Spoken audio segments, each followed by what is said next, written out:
wonderful day on this land. It's the 23rd of April, and we're having a regular council meeting. We will start with a land acknowledgement. The town of Cardston acknowledges that we are located on traditional Blackfoot Confederacy territory. We have an agenda that has been presented. Is there any additions? No? Go ahead, Councillor Jensen. I just make a motion to approve the April 23rd, 2024 agenda. Thank you. All in favor? Thank you. Just for your information, on the 3B, there is a word that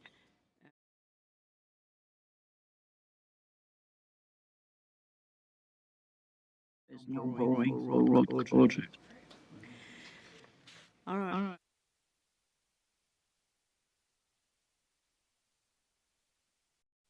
Waiting on Shem to put us virtually. We have Food Cycle Science Corporation who will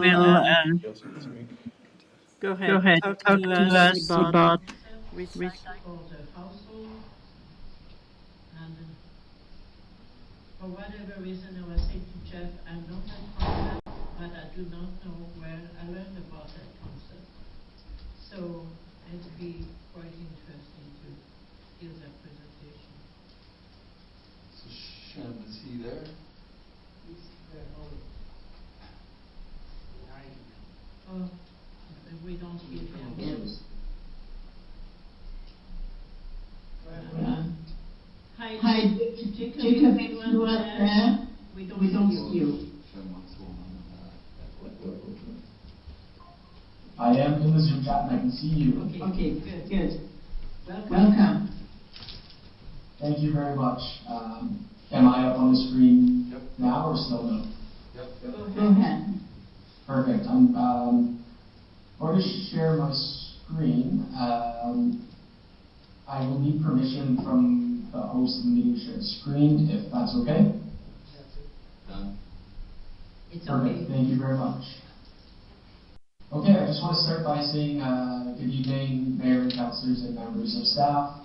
My name is Jacob Hanlon, and I really appreciate you hosting me virtually tonight to speak about the Food Cycle program. I am the Municipal Solutions Manager at Food Cycle Science, and essentially I'm just going to discuss briefly the issue with food waste. I'm going to talk about our solution and how we've been implementing this across the country. So for a little bit of background, Food Cycle Science is a Canadian company. We are based out of Ottawa, here in Ontario, and we are 100% focused on food waste diversion solutions. So we do this using our innovative technology, which is the Food Cycler. You may notice when I get to those slides, it's a non-traditional method of managing food waste. It is technology-based, and we have some partnerships with not-for-profits like EcoSchools Canada and the Outdoor Learning Store, who help us put food cyclers into schools. And then we also have other partnerships with companies like Vitamix, for example, who sell the food cycler at the retail level. And I'm part of our Municipal Solutions Division, where we work with municipalities to implement the food cycler as an actual waste diversion program. So our municipal solutions help many small, rural, remote, as well as northern communities keep food waste out of their landfills. We're currently working with 130 Canadian municipalities across 9 provinces and 2 territories, including several communities in Alberta, where curbside collection for organics isn't necessarily a viable option for them, and they're still in an area where they want to keep food waste out of the landfill, whether they own the landfill or join with other municipalities. But one thing that all these communities have in common is they face some struggles or challenges when it comes to waste management. In Alberta specifically, we have programs in Drayton Valley, Lac-La Biche, the town of Blackfalds, and in the 12 municipalities across Flagstaff County as well. So to briefly touch on the issue, which is food waste, I think the biggest problem with it is that it's something that's avoidable. There are a lot of things that go in the garbage that pretty much have to go in, but food waste isn't necessarily one of them. It can make up a large portion of our household waste as well. And it is made up of mostly liquid, which is unpleasant to deal with. It leaks, it's smelly, it freezes in the wintertime if you take that garbage bag outside. And then on top of that, when you do put food waste in the landfill, it's responsible for generating some pretty harmful greenhouse gases. And all these factors make it so that food waste is a problem that has a strong municipal impact. So one of the impacts to municipalities is that since food waste does make up such a large portion of our household waste stream, it is causing landfills to fill up quickly. Operating a landfill is quite costly for all parties involved, whether it's municipally owned or not. And we obviously want to extend the lifespan of our landfills for as long as we can as well. When we look at the environmental impact, when you put food waste in the garbage and it goes to the dump or the landfill, it tends to get squished between tons and tons of other waste when it's in that landfill slowly breaking down. When it's in that environment, it doesn't have the proper access to oxygen that it needs to effectively break down. So in that anaerobic environment in the landfill, it ends up producing methane gas while it's breaking down, which is quite a bit more harmful to the environment than other greenhouse gases like CO2, for example.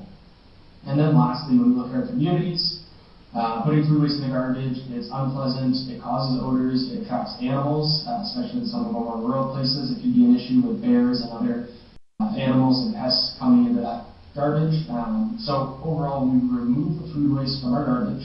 It eliminates all these issues and it reduces the overall volume of what we either need to collect at the curbside or self-haul as residents to the dump. Now, we often get asked the question when we're doing these presentations, haven't we solved this issue already? There are other options out there. There are green bins. They're typically more common in bigger cities with high population density and the right infrastructure. They can definitely be cost prohibitive and operationally challenging to implement though. When we look at backyard composting, it is great. Unfortunately, not everybody does it. Not everybody can do it. And it's certainly not a year-round solution either, with our harsh winters that we have here in Canada. And then there's still the concern about animals such as bears going into backyard compost bins, or even raccoons or other pests that will search out that food in there. And then finally, the easiest solution is to landfill organic waste. I touched on all those impacts there. It's quite costly, it's harmful to the environment, and at the end of the day, we don't want to be limited to only having organics diversion in large cities. We want to be able to have other options like what I'm going to show you next here in some of our smaller communities. So I'm going to play this short video here just to give a depiction of what the food cycler is and how it works, and then I'm going to talk about our municipal programs after that. So what we've proposed essentially is to deal with our food waste in a different way, which really focuses on making it easy and convenient to deal with and right at home. Essentially what we've done is built a small appliance. It's about the size of a bread machine. You load up with your food waste in there, and this can include things like meat, poultry, fish, dairy, even some small bones. And then in 8 hours or less, typically an overnight process, you end up with about a handful of dry, odorless, but nutrient-rich soil amendment that comes out.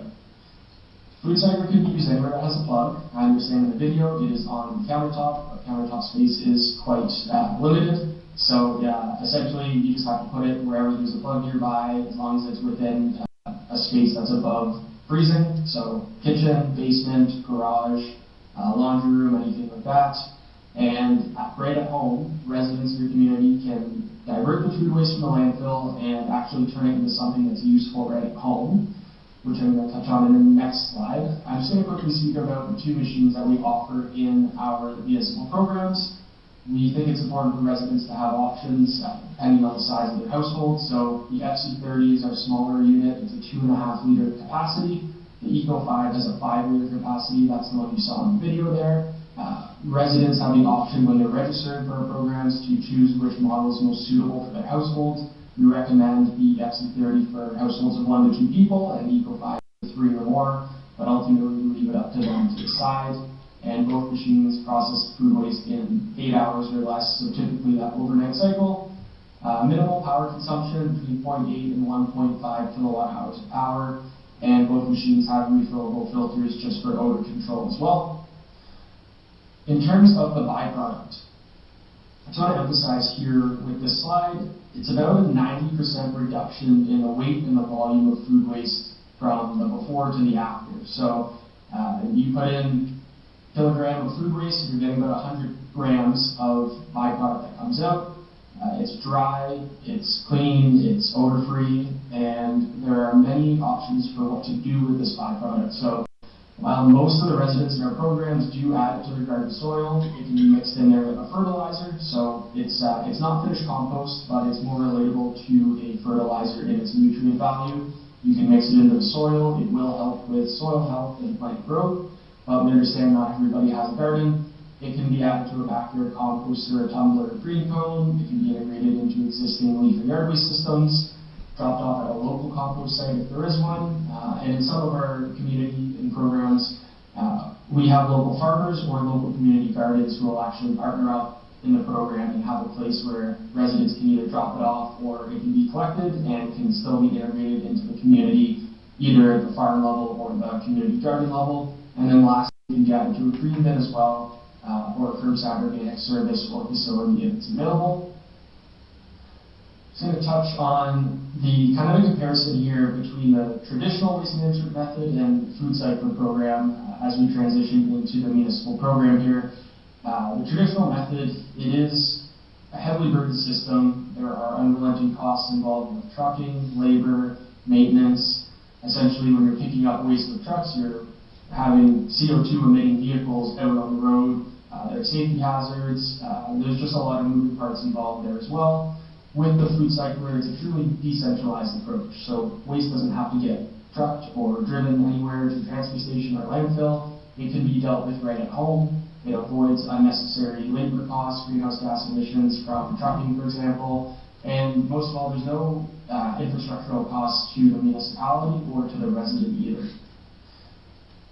Now, to speak about our programs, I mentioned that we're working with 130 Canadian municipalities. And one thing we've learned from working with these municipalities that are everywhere from up in the Yukon to BC, all the way to the East Coast of Newfoundland, residents are quite interested in being part of the solution, whether they're in a more dense city, a rural area, northern or southern Canada.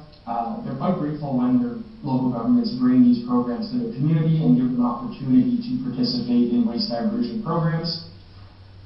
Across the board, we have completed pilot programs in over 100 municipalities and over 10,000 households. And in each of our pilot programs, we send out an exit survey for residents to fill out. It's about 35 questions, and we collect some really nice data from those programs that we then present back to councils upon the completion of the program. I'm just going to touch on a few of the stats here. Participation rate, 98% of the pilot participants, they report that they're going to continue using the food cycler after the 12-week pilot period as their solution for food waste. Really great to see.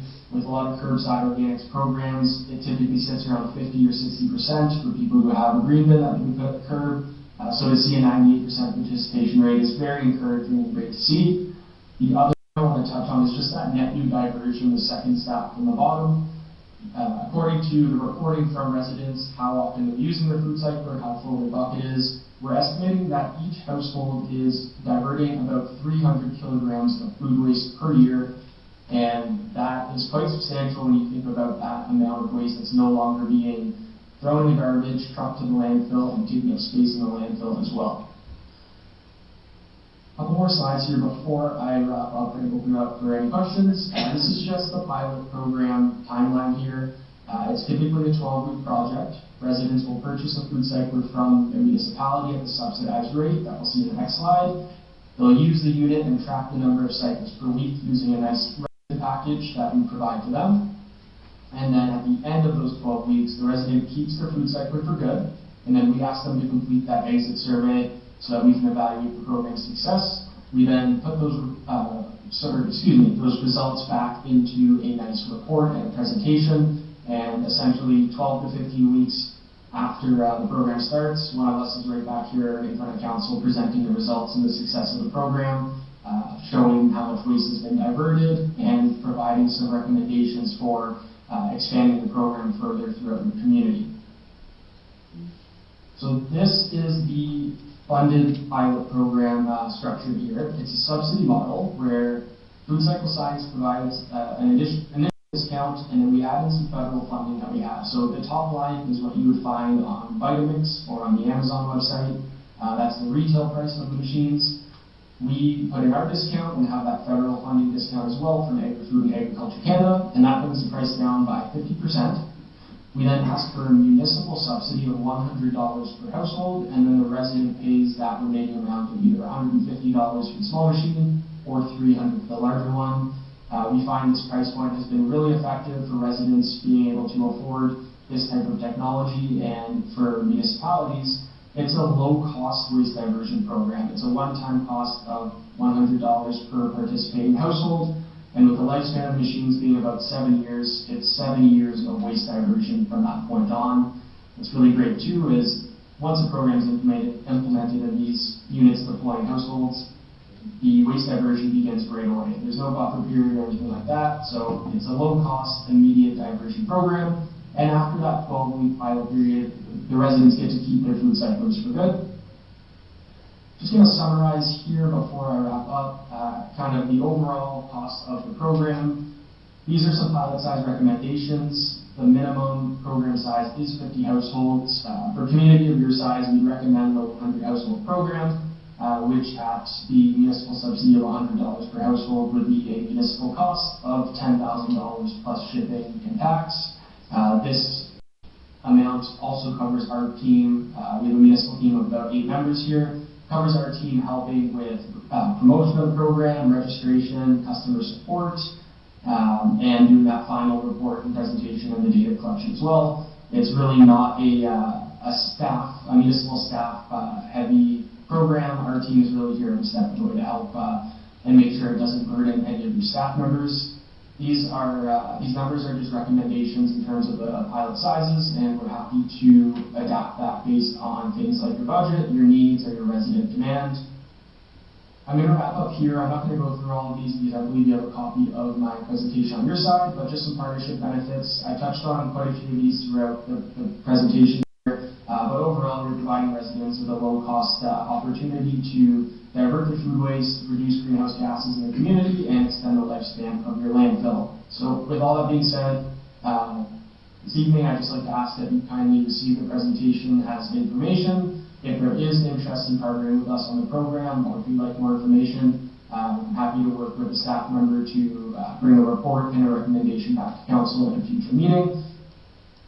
All that being said, thank you very much for allowing me to present this evening. I understand over a lot of information, so I'm happy to answer any questions that you may have at this time.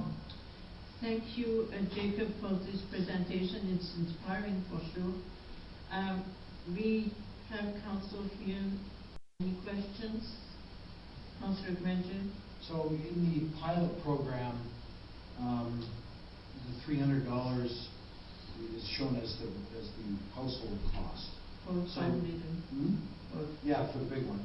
So in other places, has there been any concern from residents that they've got to, basically purchase a thing for $300? I know that's way less than what we normally charge for it. But are people happy to do that? I mean, say in our case you'd want 100 households. How would we find, or how do you find 100 households that want to volunteer to participate in the pilot program, and are they happy to pay that $300? Yeah, thank you for the question. And I think one of the main points of the program, especially on the pilot program, is it's an opt-in program. So we work with staff, we put out the material to residents, we help promote through your county website, through social media platforms, things like that. And then it's residents who are interested in this kind of thing, who are willing to put money towards a solution like this, the early adopters, the folks who want to reduce their footprint. Those are the ones who typically opt in. I'll use the case of Nelson in British Columbia, for example. They did 2 pilots back in 2020, about 250 people total there. They had all the early adopters and the people who are interested and can afford and are willing to pay for this type of solution. Now Nelson's in the process of doing a citywide program for their 5,000 homes, and that's at no cost to the residents, because you'll pretty much hit a saturation point where once you get to 10-15% of your residents, you've hit all the people who would actually be willing to pay for this type of solution. But based on our experience for the last 4 years and with the 130 municipalities, we really find that even in some small places, finding 50 people with our team members working with your staff, it's really not too difficult. We have a really good promotion and marketing plan for the program, and more often than not, there's actually a wait list versus not enough people who are looking to register. Thank you. Councillor. I think you just asked my question.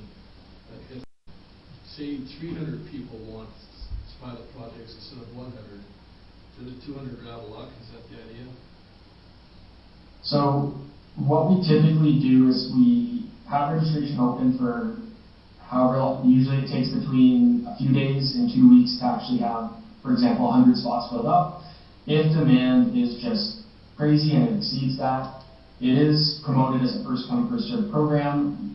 We understand that if council is approving funding for 100 homes, it's not easy to just pull funding for an additional 200. So we keep a wait list. We also keep a wait list while the program is running, because through word of mouth, a lot more people will typically hear about it and then want to get involved. So in a lot of cases, if there is funding available, we're happy to send more units over to up the pilot size. But in a lot of cases, a wait list is kept, and in the following budget year, based on those numbers, another budget item is put in for the people who are on that wait list. Thank you very much. One more question, Councillor Grainger? Yeah. So in, say, use the case of Nelson, where they want to go community-wide. So you've gone through a couple of pilot projects. Everybody thinks it's a great thing. What is the cost then for the 5,000 homes per home? For say that bigger unit, is it back up to the $800? Oh no, so with the programs, whether it's the initial pilot, if it's a second or third or fourth pilot or expansion or citywide, we honor this pricing moving forward. We would never, penalize our municipal partners for continued support and use of the program. So we honor that pricing. That will always stay at that subsidized rate. When it comes to larger programs, we can get the price down a little further just through the bulk purchase and kind of the wholesale discounts there. But for Nelson's program going citywide, they're actually giving them to the homes free of charge to the residents, and it's coming through taxes, it's coming through their budget in terms of their waste and their recycling budget, and they also got a federal grant to go towards the program as well. So in any case, when you go very big, that price has to come down for residents to actually have the buy-in, but at the pilot level, having them put in some money from their pockets has been quite successful. So if we use the Nelson example, community-wide, you're looking at $400 that the town is contributing per household. That's correct, for the life. To go citywide. Okay, thank you. Okay. Councillor Jensen? I really like your idea here. I think it's fabulous. I want one. But I'm wondering what you say to someone who says, you know what, I have a garbage disposal, so I don't really need anything. I just throw it in the sink, switch it on, and away it goes, and I don't have a canister afterwards I have to clean up. Or someone who doesn't have a yard, they live in an apartment, you know, where do they put this crushed soil? Or maybe that isn't really part of your concerns at all. So what do you say to people like that? Yeah, no, I appreciate the question. And in any community, you're going to have residents where this particular solution just doesn't work for them. In a lot of communities that have curbside organics collection, a lot of people don't use that green bin there either. There really isn't a one-size-fits-all. We find with our program, it provides an option for residents who don't necessarily have one already for their organics. In the case of Nelson, even for example, there are residents there who are avid backyard composters and love their backyard bin, or they have the sink disposal. They may not have a use for this machine. That's why it was really nice with doing the pilot, like in any program that's being piloted. You get some data from the residents. We get to help you pretty much get waste management data and present that back to you. And you really see from the residents who participate in the program and who opt in, this is how the program resonated with them, this is how much they used it. But again, you're not going to hit every resident with a solution like this because For a lot of them, or for some of them, they might just be avid backyard composters or have other methods. But really, and we say this to our partners who have curbside collection already, this is a program that is to help provide an option or to provide a solution to those who don't necessarily have one already. Thank you very much. Any more questions, Council? No.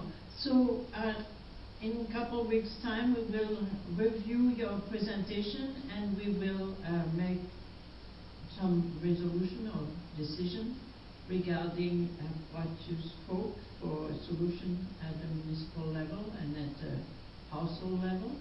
And so we will have our CEO get in touch with you after that meeting. Thank you very much for that presentation. It was very informative, very well laid out, and inspiring, as I said. Thank you. We all need solutions. Thank you very much. I really appreciate it, and thank you again for hosting me, and have a great rest of your evening. Thank you. I'm not discussing now, but can I give one piece of information to council that they can be thinking about? Yes, please go ahead. So, this was like Shark Tank, but the presentation. That's what we want to do. Right now, there's no system for municipalities to get a rebate in their requisition for garbage by producing. Yeah, exactly. So some of our communities, like Grainger, for example, have their own waste diversion program. We don't get a credit for it. So that's one of the things we're looking at right now. The fact is, we don't feel good about it, but it wouldn't cost us a penny less the way it's structured right now. No, I agree. So, one, we're looking at that, but two, we just need to know that, other than making the world a better place, as it sits right now, we wouldn't save a penny. I agree with you totally with what you're saying. So, I thought of that too, but I was wondering, at the municipal level, is there something we can do the same way as we did when it was with the water reduction? If you remember, going from a 6-liter tank to a 3-liter tank, there was a rebate given to the household. We're at liberty to do whatever we want, but the point is, we're having right now, we got a grant for, I think, $200,000 or something. It's a lot of money. To study. To study what we want to do as a bigger group. And I wouldn't recommend that we do anything until that study, or we can even incorporate this into that study. But it seems premature given that we're right on the cusp of that study.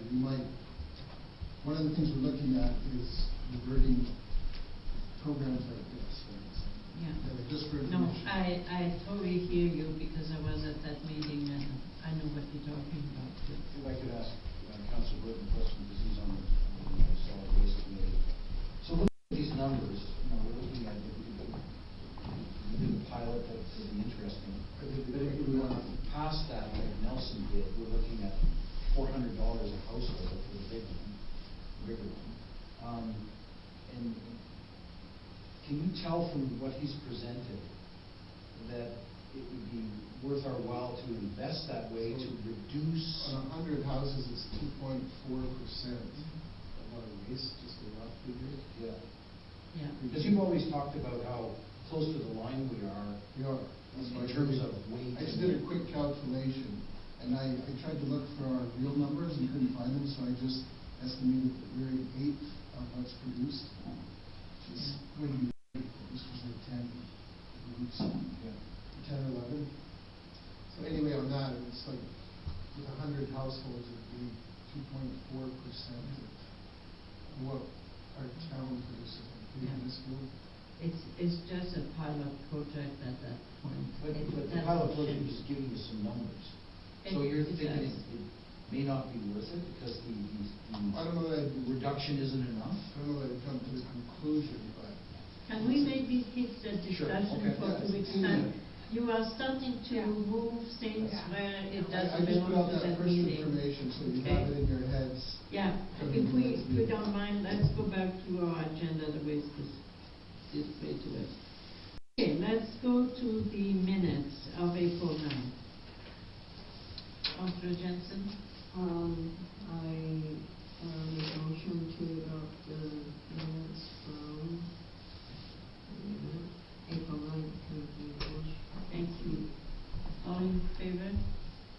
Thank you very much. All right.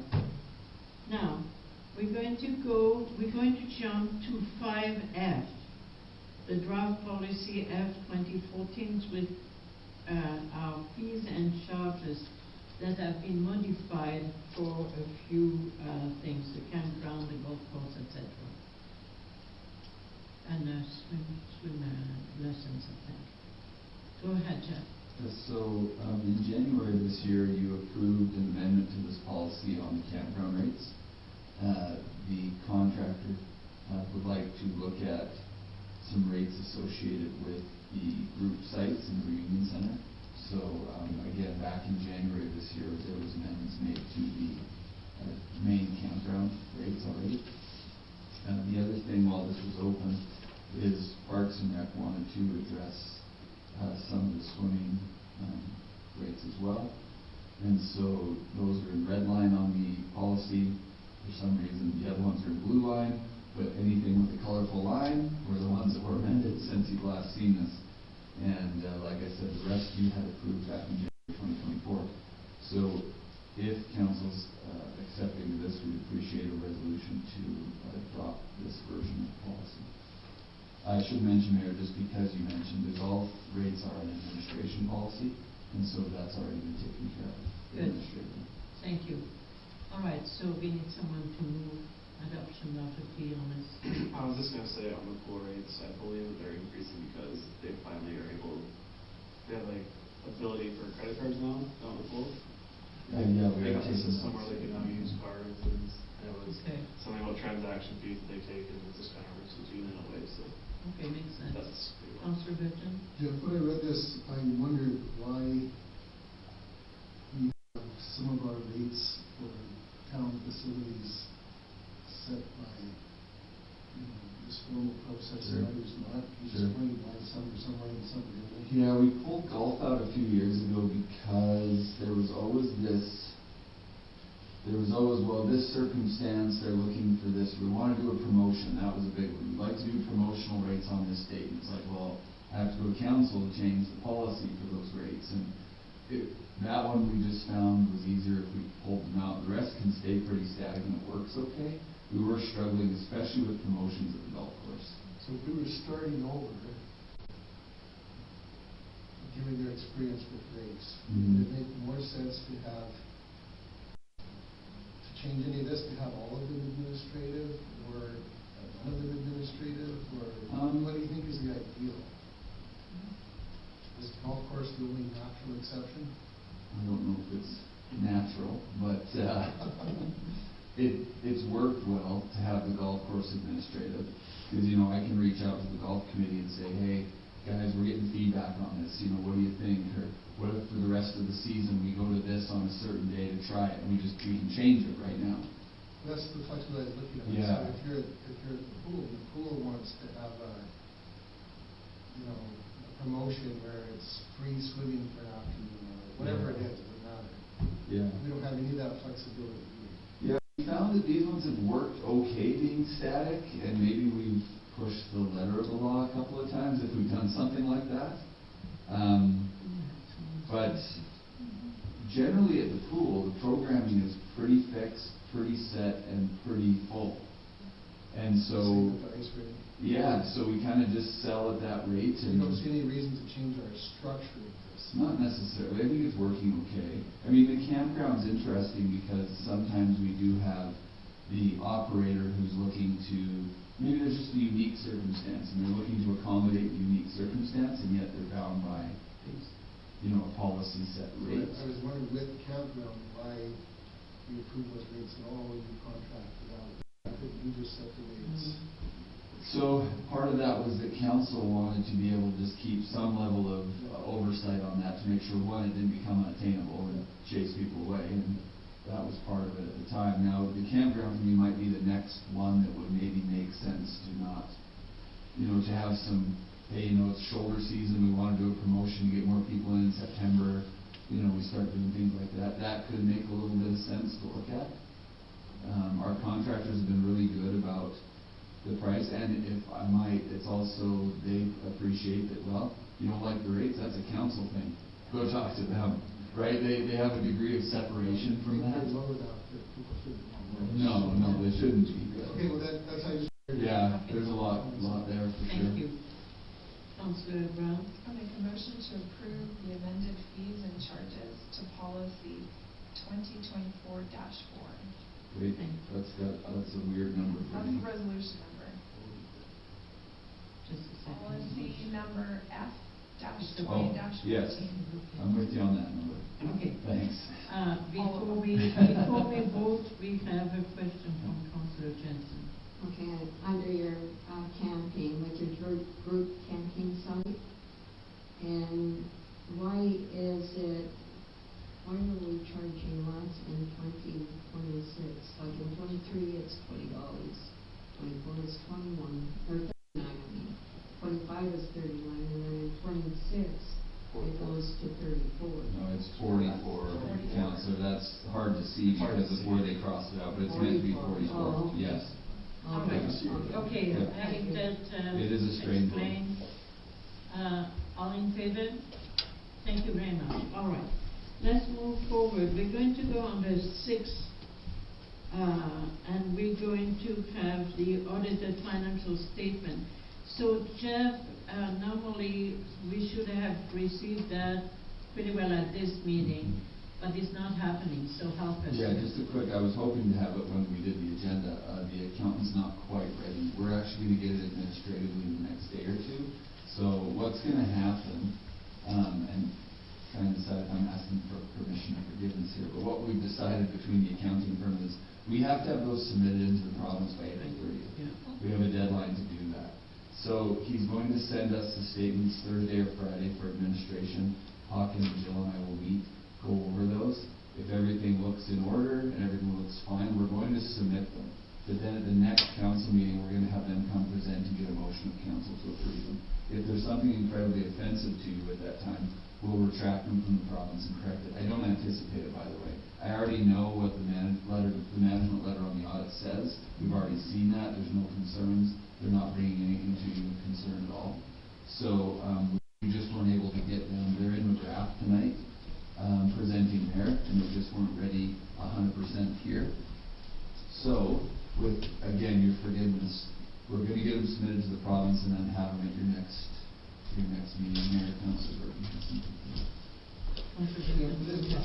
Just given what you suggested, I don't have a problem with it, but would it be prudent for you to distribute, if you can get it, the letter at the start that says you can see nothing unusual? Yeah. It might be good for you to just distribute it direct to council. Yeah. And you can say, oh, there was no problem. Yeah. Who cares about the details? Right. Sure. And then we'll present them at no problem, Councillor. I can absolutely do that. You're talking about the management letter. Yeah. Management. Yeah. And that would be a council meeting on committee. Correct. I'll need a resolution. Yeah. All right, so are you okay with that, Councillor? All right. The good point is that our affairs are in good order financially, and that we have a clean set of audit. So that makes me happy.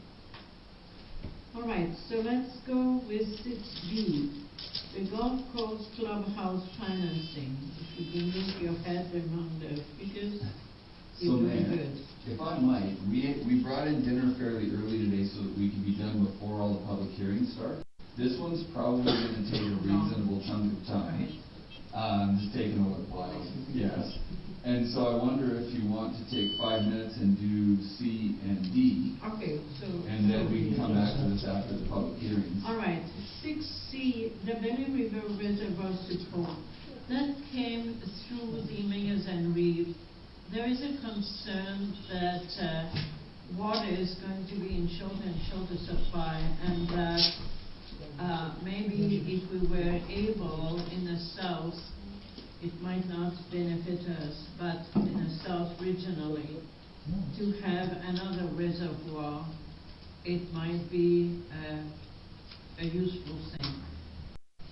What I know is that the county approved that idea and is sending a letter. I don't know from where you stand with it. It's complicated, I do not know the detail where, I do not know who is affected, I don't know. But obviously, if the county accepts it, they must know much more detail because it would be there. So, Councillor Brown. So I am in support of this, and I would request that we do a letter of support to the Belly River Reservoir proposal. Yeah, so that, I would like to make a motion that we request that we send a letter of support for the Belly River Reservoir proposal. yeah. Councillor. So you don't know if this is farmland or pasture land? Honestly, I do not have the detail, councillors. I think that is a support as a concept, because if they don't start with a concept, how can they even try to get funding from anywhere? Or even design it? I do not know, except that I know the idea has been, as long as I've been on council, I heard about that and mayors and we need more water storage. Never said where, but I said we need more water storage. Councillor Grainger, Councillor Brown. Yeah, I think we can take some comfort that this is the first blush of this thing, at least as far as we're concerned. And it's a letter of support from a general, high-level perspective. I think, obviously there's going to be a lot of questions about this. Public consultation and all the environmental hoops that they're going to have to go through. And I think you can take some comfort that that's still to come, and that will come. But much like Councillor Brown, I generally support the idea. I understand why this might and should be. All right. So, anybody else would like to comment on that? I'll just close with this. I was in a meeting on Friday with Pinch Creek MD, and the councillor that was at this meeting said that in less than a year, the Pinch Creek MD has spent over $1 million hauling water into reservoirs. They just don't have the storage. All right. So I think I look at this and Councillor, do you want to go ahead to make a motion? I already did. So we have that motion. Any more discussion? All in favor? All right. So, Chair, that letter with, if you want to send it CCA to the proper, there's at least 2 or 3 people that could get it, and also, or MLA, and IMP, that wouldn't hurt. Under 6D, let's do that quickly. Follow up from Eric Lemieux and Sean Pitcher. We discussed a lot about that at the meeting itself. But Jeff has an update, and the update is regarding the governance. Maybe, Jeff, if you want to address that. Yeah, just real quick, as per Mr. Pitcher's comment at the meeting, they have confirmed their committee to meet with me on reviewing the governance, different governance models and pros and cons, so I will commence that work with them starting next week. Thank you. All right, so that's good. At this point, Councillor Burton, go ahead. Are we going to have somebody from council sit on that as well? It's Councillor Grainger. Just one person? Yeah, well, there's administration and. All right, so having that, maybe time for break. I make a motion to have 15. 15-minute break. So we'll be back 2 minutes before the public hearing next. Thank you. Then we will deal with 5 or 4, 1, 2, 3, 4, 5 public hearings. Okay, so all in favor? Thank you very much. Yeah, we put a paper on your desk.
there, Mayor. It's,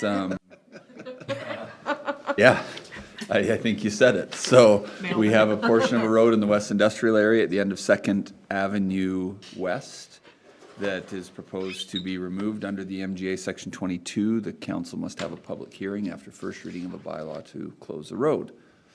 And so that's what brings us here tonight. All right, Councillor Cole? We're closing it because somebody wishes to purchase some property, is that the idea? Correct. And by selling that property, we'll still have enough in the land bank to do what we need to do as a town? Well, they're only buying, I think, an acre. Oh, small then? Yeah, Okay. they were looking to purchase an acre immediately west of Mike Schaefer's shop there. All right. Regardless of the outcome, it'll be a better piece of land. So Councillor? just to be clear, that piece that we're closing is going to go to that, we're going to sell that to that property? Yeah, it will be subdivided into that parcel. Yes. Correct. Thank you. That's what I thought. All right. So, any other questions? Councillor Jensen? I'll make a motion Go ahead, please. to accept bylaws Hold 17, on one 11. second. You don't accept you don't adopt the bylaws in the public hearing. No. You have to do that later So on. we'll do that when we are- afterwards, yes, When we correct. are back in the Back in, normal. okay. Yeah, okay. yeah. Okay, Okay. okay. So Does it you work? obviously have no one that wishes to speak to I'll it, I move guess, Mayor. to adjourn or Yeah, close this public hearing. Yep. for bylaw 1711. For bylaw Okay. 1711. Because there's nobody here. All in favor? Thank you very much. So this one will need to move to another motion, I would like to, public hearing. I got you. I would like to make a motion to move the commencement of the public hearing for land use bylaw amendment 1647P rezoning. All right. This one, Jeff, you want to talk about, that's a property on Main Street. Yep, so anytime you make an amendment to a statutory planning document, you require a bylaw and a public hearing. You've passed first reading to rezone a property that has been historically residential at 606 Main Street to central commercial C1. The reason for the rezoning is that the person wishes to turn that residence into a commercial property. There was, like with all of these, I should mention, these two, there was notice sent out to the neighbors, there was notice sent out to those in adjacent. We did not receive any formal feedback from any of the neighborhood. I have a question. Go ahead. Councillor Brown, Councillor Grainger. So, I just had somebody that lives close to this area ask me a question that I didn't have an answer for.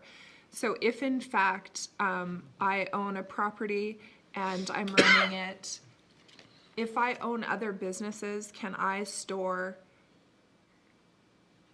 other vehicles and such on this property? Or do I have to just keep so say I own Home Hardware. I know what you're getting on this exact property. Can you answer my question? So, yes. So the short answer is you can have a vehicle parked on a lot. Of course. And whether or not it's exactly related is probably not something that is going to fall afoul of enforcement, right? Like if you go and park at your parents' driveway, but that's not your property, it's not likely that's a problem. But that's not a business. I understand, yeah. So what's gonna happen is this business has to operate according to their license and to their development permit. Perfect. And to the zoning of the parcel. Yep, and to the zoning. Okay, thank you. It is reasonable if they provide for off-street parking that any vehicle could be parked there. Is it reasonable that an accumulation of equipment could be there? Not necessarily. Okay. Right, that's gonna start to be more of an issue. Okay, thank you. Sorry, just a housekeeping thing. We moved to commence the public hearing, but I don't remember, we didn't vote on that. Are we supposed to vote on that? Oh, we did. We did. Okay, Jim, did we vote on Ooh, the I wasn't really second paying public attention hearing? there. No, we did not. We did not. We did not. So, Okay. All right, so we go So into, you have a motion on the table. Yeah. Let's start again. So I make a motion. Well, you No. have. you have. Yeah, okay. Just have to vote on it. can we rescind that motion and go back to, Can we not just vote? I think, Mayor, It's okay? I just Okay. vote on All the in motion favor? now. Thank you. All right. And I'm not repeating everything we Okay, said, but so- you get all the preamble. Yeah. Now, somebody needs to, I think you had some more questions still, Mayor. complicated.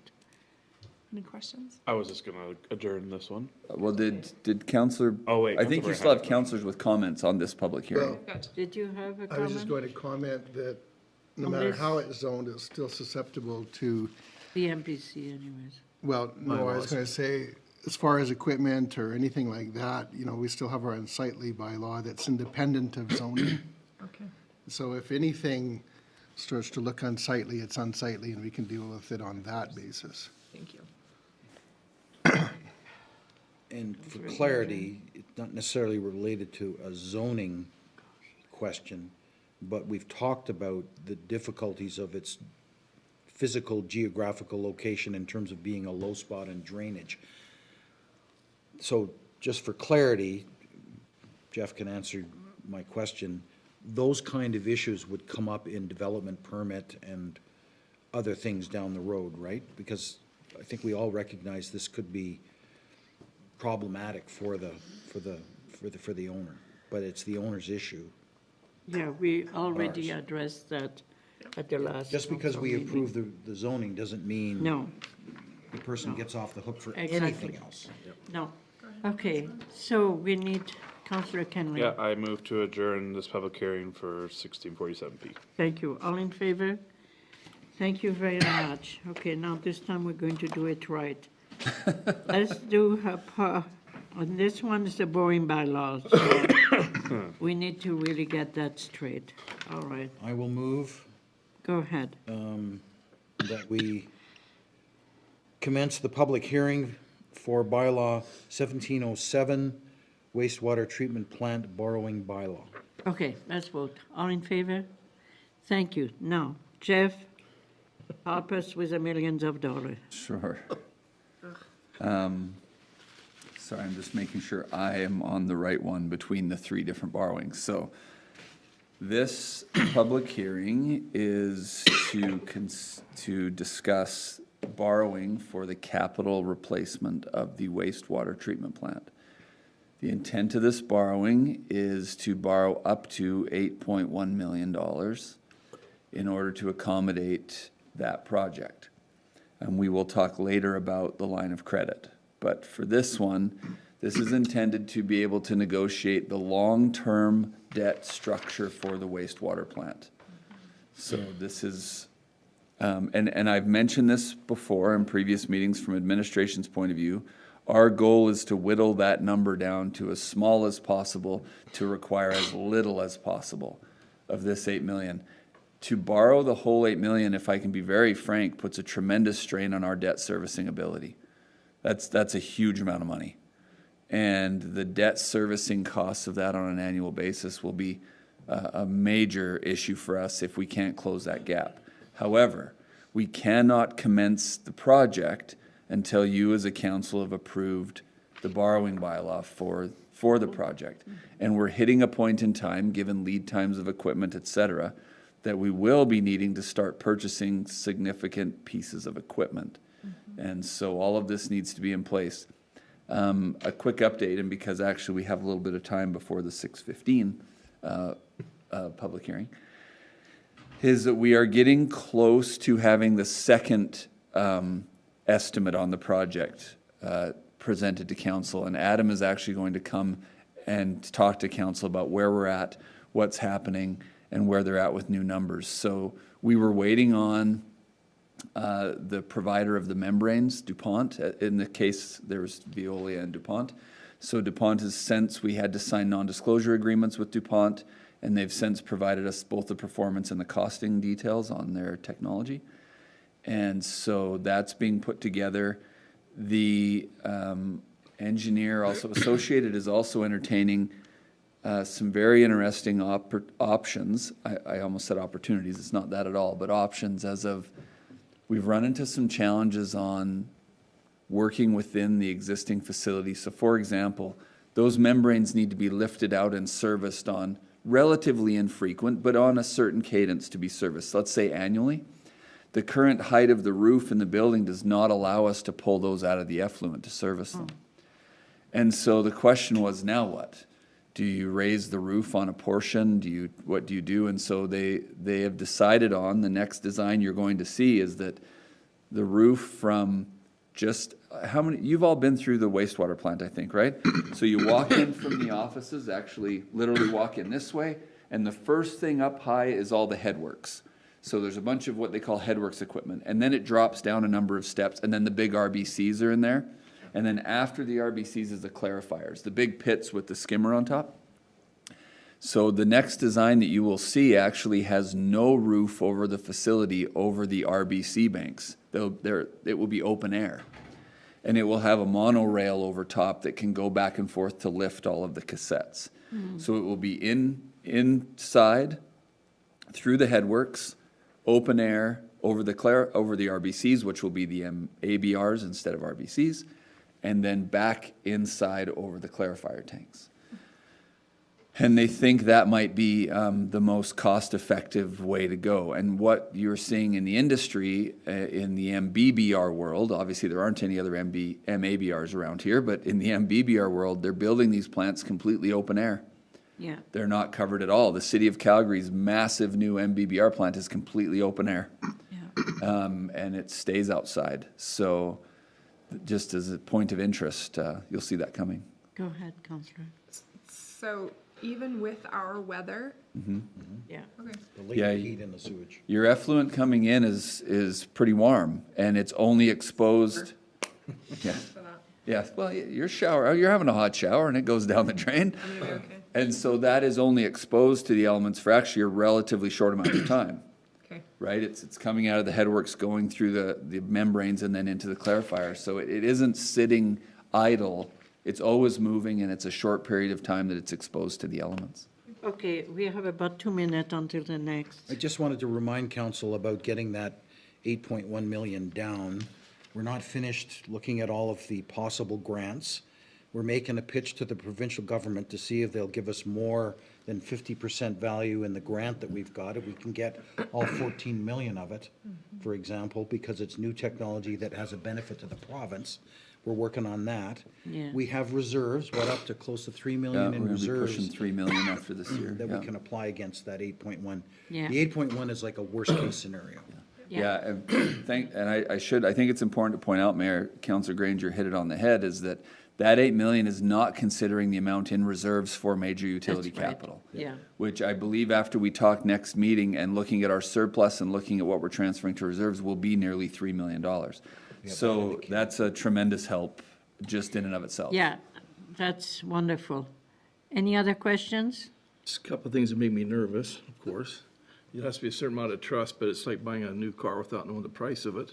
And I get a little nervous when we have to borrow 8 million and all of a sudden it goes up to that price. You know what I'm saying? All of a sudden, oh, well, they've got $8 million they borrowed, we can put it up to that price. I understand you have to have some trust involved here. It just makes me a little nervous. Well, I understand your concern, but I think what we have received We don't have much of a choice. in a ballpark right now, Yeah. and what we had to propose to the government, provincial, in order to get our grant, you know, it's based on those numbers. Yeah, the 16 million that we're playing with, that we based the grant application on, is an associated engineering number. It's a preliminary estimate Yeah. with a significant contingency allowance because of the degree of accuracy at a preliminary stage. Yeah, about $3 million. So, Councillor Court, take some comfort that Oh, I know. it's a preliminary estimate. I know that. And it's by a bunch of people that know what they're doing. Yeah. And there is a contingency about $3 million. I was just going to ask, we're going to talk about this again, Yeah. correct? Yep. Like, okay, because there was some wording that I think Oh, was okay. misspelled or something. Okay. Okay. Yeah, you So- bet. Yeah, before you pass any more readings, we can discuss it all you want. I'll move to close public hearing for borrowing bylaw 1707. Okay, all in favor? Thank you. And Councillor, if you remember, we already discussed all of those in previous meeting, all right? So all that is not new.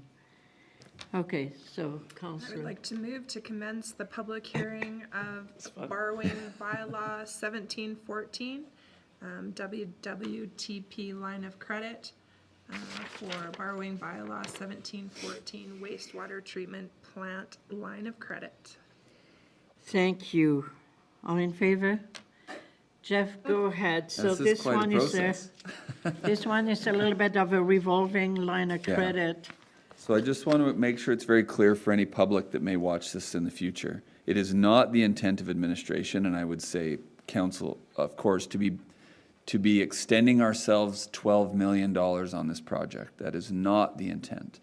The intent of this line of credit is that we have equipment that we are going to need to procure before we go to tender, because the lead times are long. And so the intent here is that we can purchase that with the line of credit, and only the interest is due on the line of credit. I want to draw attention to Section 7 of this borrowing bylaw, which says, the bylaw shall expire, this bylaw shall expire at such a time that the wastewater treatment facility construction is materially completed, and all debt associated with the line of credit is transferred to the structured long-term mortgage product. At such a time, the council of the day shall examine the need for the revolving line of credit and shall pass a new bylaw should the debt still be required. But our intention is, if we've bought $1.5 million, $2 million, $2.3 million of equipment, as soon as that we have access to the long-term structured debt, that transfers over and this is closed. So that's the goal. We've never seen the long-term debt. It's never anticipated that the long-term debt of this project exceeds the amount in the previous bylaw that we just had the public hearing on. No. So I just want that to be very clear. This is not an attempt to try and borrow $12 million, and especially it is not an attempt to try and structure long-term debt under a line of credit. No. It's not the opinion of administration that that's appropriate. We just need the ability to be flexible in our purchasing until we go to tender. And thank you, Jeff, for explaining that again. You did a good job at the first time that you brought that forward. Thank you for bringing that back to our knowledge. Thank you. Any questions? Councillor? There's no questions. I will move to close public hearing for borrowing bylaw 1714. Thank you. All in favor? Thank you. The next one, it's We're almost bang on time too. Go Nice ahead, work. Councillor. I would like to make a motion that public hearing for borrowing bylaw 1712 of the golf course commence for the golf, yeah. All in favor? Thank you. Okay, Jeff, this one, you also explained that to us before. Yep. But it's need to borrow money for our clubhouse. Yeah, so for the sake of the public hearing, this is a bylaw to continue with a line of credit that we've had for 5 years. And it was intended to be reviewed by council at the end of that first term. That was the goal when it was set up. It wasn't intended to be a long-term instrument that we relied on. We have been very fortunate, council, that over the last 5 years, while we have used the line of credit in the budget as a funding source to balance the budget, we've had sufficient cash that we haven't had to access it. So we've used it as a mechanism to balance the budget, to say that money's there if we need it, but we've always had enough cash in the bank that we haven't had to pay interest on that line of credit. Our intention is, in many ways, to continue to do that where possible. If we have sufficient cash making us 4%, but interest rates are 7.5%, then it would be our intention that we'll cash flow that where possible. But on paper, that's the funding source. And then internally, we just work to incur the least amount of interest charges possible, right? So we did just get our golf carts land, thankfully, and so we might need to dip into this one from a cash flow point of view to make sure those get paid and all that's taken care of right away. We are sitting, council, in a good cash position right now in the bank. So we've got a considerable amount in our reserves, but we're sitting in a reasonably good cash position for April. That gets to be about one of the tightest times for municipalities, because you're only a month away from collecting your taxes again. Yeah. And so, but we're okay. We've structured that, and so for this bylaw, this is for a $300,000 line of credit to be used for equipment at the golf course. All right. Go ahead, Councillor Brown. Going to be smart mouthed for a moment. So the fact that it took him 3 years to get the Yeah, in order to get them to us. Yeah. We can't take another 3 to pay for them. So. I like that. It's an interesting thought. You know, it was rhetorical, and I appreciate that. Was it? No. The challenge with this right now is there's such demand in the industry that there's just a major lineup and waiting list for these products. And so, you know, you take them when you can get them. And I'm not happy about the price on them. I'm not happy about the terms on them. But I'm glad they're here finally. And for those of you, I believe, I can't remember if this council was here when Mr. Paul Hemstreet came and presented about how much in that year we lost in revenue because we had gaps where we had no carts to rent. And the return on investment proposition is significant. Yeah. It makes sense. It was $60,000 to $80,000. Yeah, it was considerable. And so this will be something that will close that gap to some degree. And so we're glad they're here, and we'll probably put in an order for the next ones soon so that we know we have them in some reasonable amount of time. Gross. All right. Thank you. Any other question? No? Councillor Okay, Kenley? I will move that we will adjourn borrowing bylaw 1712. Thank you very much. All in favor? And that's the last one. We did the 5 of them. My goodness, we never spent so much money so fast. Well, you haven't spent anything, but Which is line. It's spent on paper. you've certainly committed the credit of the town in an aggressive manner this evening. Let's put it No. that way. I mean, you're absolutely right. We have not spent the money, but we committed ourselves to spending some. I had like a weird question. Is there like governance or like rules about town borrowing so much money before like the province Yes. steps in kind of Yes. stuff? Totally. Really quick, that we have. You have to tell them, obviously you have to tell them we're borrowing, like you have to tell them everything you're borrowing. You don't. No. What happens is, and when you get your financial statements in a couple of weeks, every year when, if I might, Mayor, explain that. Absolutely. There is a line in your audited financial statement which tells you your total debt limit, but more importantly, in my opinion, is your total debt servicing limit. Yeah. And what you will find actually is they don't match. So if you take your total debt servicing limit, it may not even allow you to borrow up to your total debt limit. So what they look at is it's a formula based on your revenues and your ability to repay, and that's identified every year in our audited financial statements. So what happens is, we don't have to, if we borrow from a local bank or some institution, or like for the solar, we borrowed from NMAX, so they're financing it. We didn't have to inform the province of that. What happens though is when we submit our audited financial statements, they will look and see if we are still within those parameters, and if not, they get involved. And so then we get flagged, and they come and look at our debt. They examine your short and long-term debt fairly thoroughly at the provincial level. So like get involved, even though we need a $15 million wastewater, like they would understand that, like if we had to borrow a full 15 million, or do we just let the treatment plant go to crap, you know what I'm saying? Like, You need permission Literally. from, Unintended. Yeah, interesting choice of words. you need permission from, like, that's what I'm saying, like, you No, have to you- borrow for it, but no, then they tell you okay. no, when you're just. Councillor, if you're over your limit, you need to have approval from the minister to allow you to do that. And if you don't get the approval, you don't do it. Yeah, what, But we need a check instead of approval. yeah. Okay. The minister would have the ability, essentially, this is not the right term, but the minister would have the ability to make your bylaw to allow that borrowing void. Okay. And then what's gonna happen is your bank's gonna pull the borrowing because you've backed it with the credit of the municipality based on that bylaw. So when we go to a bank, we don't have like really liquid collateral. You know, we have about 50-something million dollars in assets on the books, but most of it's underground, and banks aren't really interested in taking that over if you don't make your payments.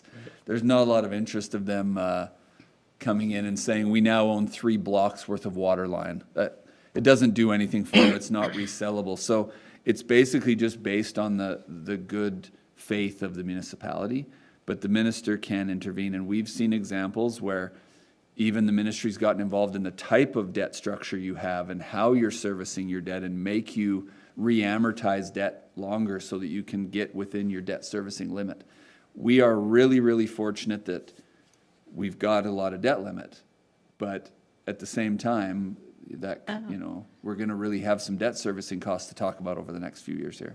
So like, my next question, sorry for this, I'm still learning in year 3 here, but, so what happens if a municipality can't make their payments. Sure. So like all of a sudden we can no longer afford payments. Like Yeah. what happens? So it starts to now question your municipal It happens viability. on a personal level, Yeah. but like a municipality level. So actually, for you as a counselor, there's also what happens on a personal level for you as a counselor too. Yeah, because There are not many things in the act that you as counselors are personally liable for, but inappropriately extending or using the town funds is one of those things you can be personally liable for. Now, borrowing, if the intention was good, is not likely something that would happen. So what happens, Councillor, is there are a number of metrics that municipalities are graded against every year. Your ability to service your debt, how much infrastructure you're replacing every year, if your assets are increasing or decreasing. There's a whole bunch of them. And you start to get flagged on those, and if a certain percentage of those flags come up, your viability is questioned. And the province comes down and does a viability review, and the end result is you can be dissolved. The county gets their debt. And yeah, you become a hamlet in the county, which for some is a sweet release, right? Some, that might be the direction they want to go. But we've seen it recently in Grantham, is the most recent one close to here. Used to be their own municipality, they are no longer. And so I should bring you guys actually, they used to send us this really cool package of all the metrics and how you fared and how they analyze you. They don't do it anymore. I feel like we got that, or it's on the Alberta. It's on the website now, right? And they might have emailed you all, by the way. That's what it And was. I should maybe put that in a report sometime. It's of good interest, Anyways, just to kind of thank see you. where you fare. But that's what happens, Councillor. Okay. So Mayor, Thank you very much. Do you we need- should go back to 5A now. Yeah. And you need to choose on each of those if you want to do second and third reading across the board, if you just want to do second. There's certainly not a wrong answer to either of those, but, Personally, considering that we have nobody in the gallery, I am not too concerned about being not willing to pass second and third. Councillor? I'll move second reading of bylaw 1711, the road closure bylaw. Thank you. All in favor? I think I will pass on the question because I think we've done all the questioning. Councillor Brown? I make a motion to move that bylaw 1711, third and final reading. Okay, all in favor? Thank you very much. Okay, so that has to do with road closure. The next one is land use bylaw amendment. It's a rezoning, yeah. Councillor Kenley and then Councillor Jensen. I move second reading of land use bylaw 1647P. Thank you. Do you need like the? No, you're good. Okay. All in favor? Thank you. Councillor Jensen? I make a motion to accept bylaw 1647P. Third reading. Third reading, sorry. Thank you. All right, let's do the next. All in favor? All in favor? Yes. All in Let's favor. do the next one. Councillor Grainger? I move that we give bylaw 1707 second reading. The wastewater treatment plant? Yep. Question. This was on number 1 on this. It says, I don't know if this is because I haven't dealt with millions before, but it says $8,180,000,000. I don't know if that's an issue. It should be That sounds problematic, 80. Councillor. It should be $80,000. I don't know. I just read that. Yeah, no, I appreciate, let me pull that up really quick. It's a standard Councillor, bullet point. Yep, you're right. Which one did Bullet you? point. That should say 1,000. That's what I thought, You're but correct. we were in the millions, so I was like, maybe I've never dealt with that, so you know. Is that within the bylaw? Yeah, it says Number that for the one. purposes of upgrading, the sum of 8,180,000,000, but it should be 180,000. thousands. Yeah. Yeah. I don't know if it makes a difference. Absolutely Slightly. does, yeah. This is the difference between a headline and not a headline. Can I accept That's the that? difference between trillions and millions is what Can I that means. accept that correction as a friendly amendment, or what do you want to do? I'm just trying to think we should, Yeah. do you want to, Or I could rescind the first one. And Yeah, we're not the materially intent changing is- anything, so, Okay, it's an edit. so why don't you just pass second reading as amended? Okay, And then, we should be good. all right. Okay, well, then I'll move that we give bylaw 1707 wastewater treatment plant as amended, Yeah. second reading. Thank you. Thank you. All in favor? Thank you very much. Good for you. You had good eyes. But I lay in bed and read this at night, you know? Yeah. Councillor Brown? I move to give bylaw 1707 third and final reading. Thank as you. All in amended. favor? As amended, correct. All right, the next one is a line of credit for the wastewater plant. Councillor Jensen, you want to go? I'll make a motion to accept bylaw 1714, wastewater treatment facility working line of credit. Second reading. Okay. No questions? All in favor? Thank you very much. Councillor Court. I move that we, third reading for draft bylaw 1714, the borrowing bylaw for wastewater treatment facility. Okay. Line of credit. All in favor? Choke on that. Did you say third reading? Yes. Yeah, good. All right. Okay, the next one has to do with the golf course. Councillor Burton.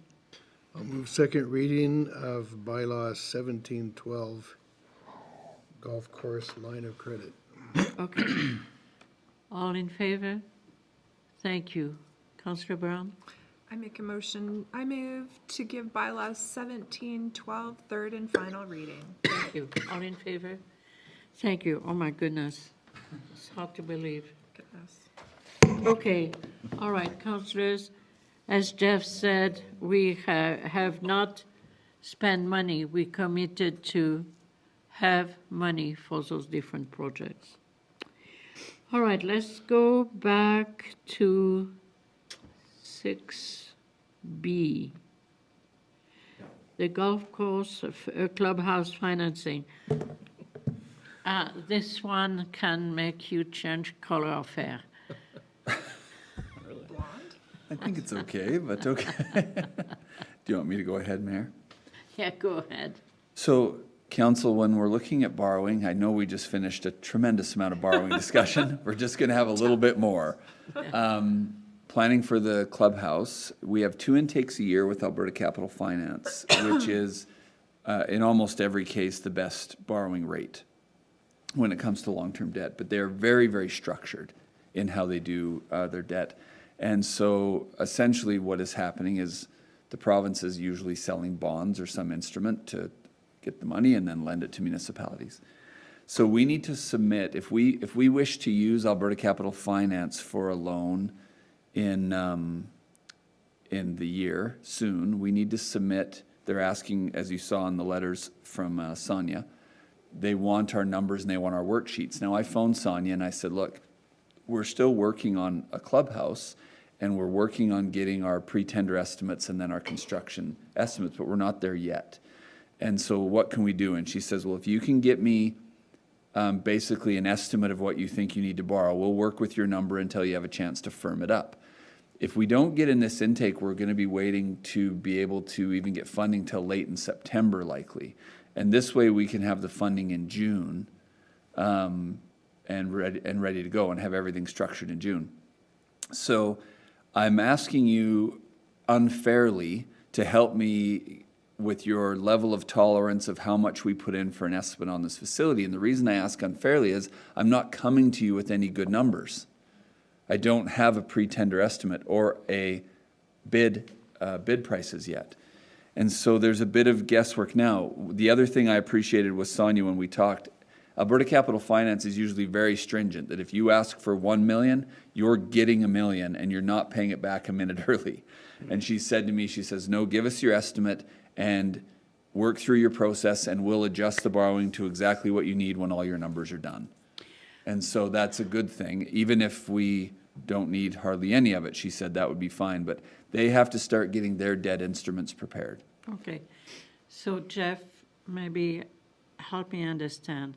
You have a variety of scenario, about 3 or 4 of them. I do, yeah. So with all what you know up to now, your meeting with the design engineer and all that, what is your best recommendation to this council regarding the need for borrowing? Because honestly, you have most likely a little bit more knowledge than what we have collectively at this point. So the answer is, and it depends, and let me explain. I also put in the second portion of this, what I called a request for information on the kitchen. I wanted to bounce this by you as well. My feeling, Councillor Kenley, please give me yours if you disagree with what I'm about to say. Based on the current proposal, the current draft that we've been working on, my anticipation is that for the building, without the kitchen, it's going to come in somewhere around 1.1, 1.2 million. That's my feeling. And our best guess around the table without doing all the due diligence is the kitchen's going to add another $500,000 to this probably. Seriously? Yeah.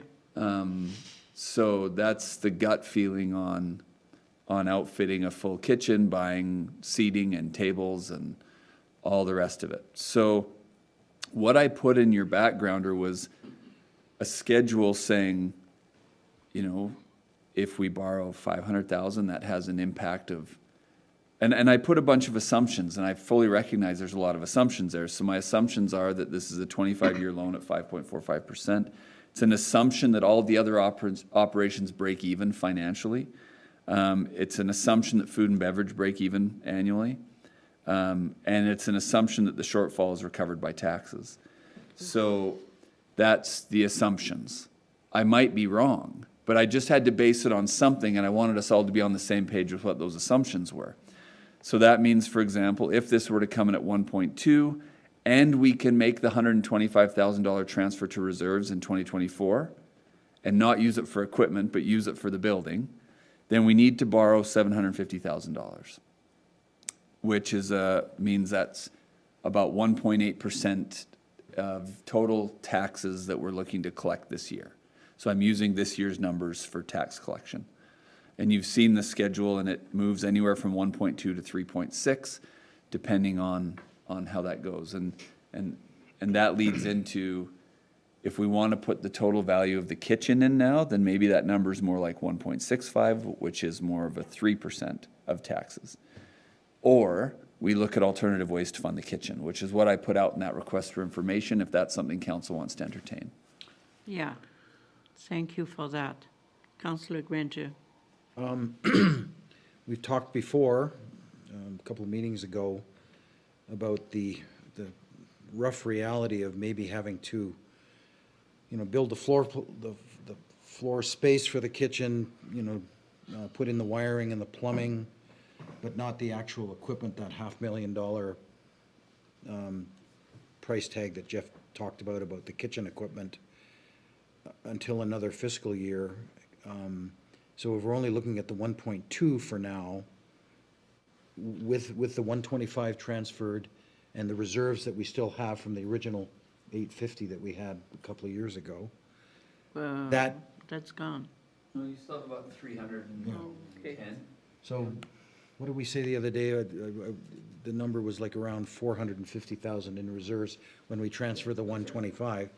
That yields the 750 loan.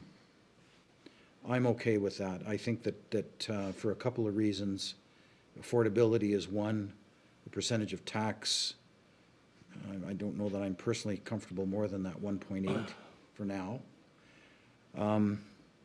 We delay the kitchen. We look at other financing in a future fiscal year. We say to the golf course people, do some fundraising. We do some fundraising of our own for the kitchen amongst the community.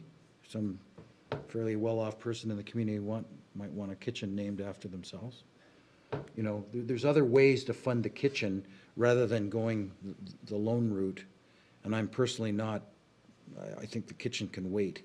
Let's get the building up and then look at our options, of which there are many possibilities in terms of paying for the kitchen. That's my thought. Essentially, we have Councillor Brown that want to speak. Go ahead, you can finish. No, go ahead. So, this is Jeff before you.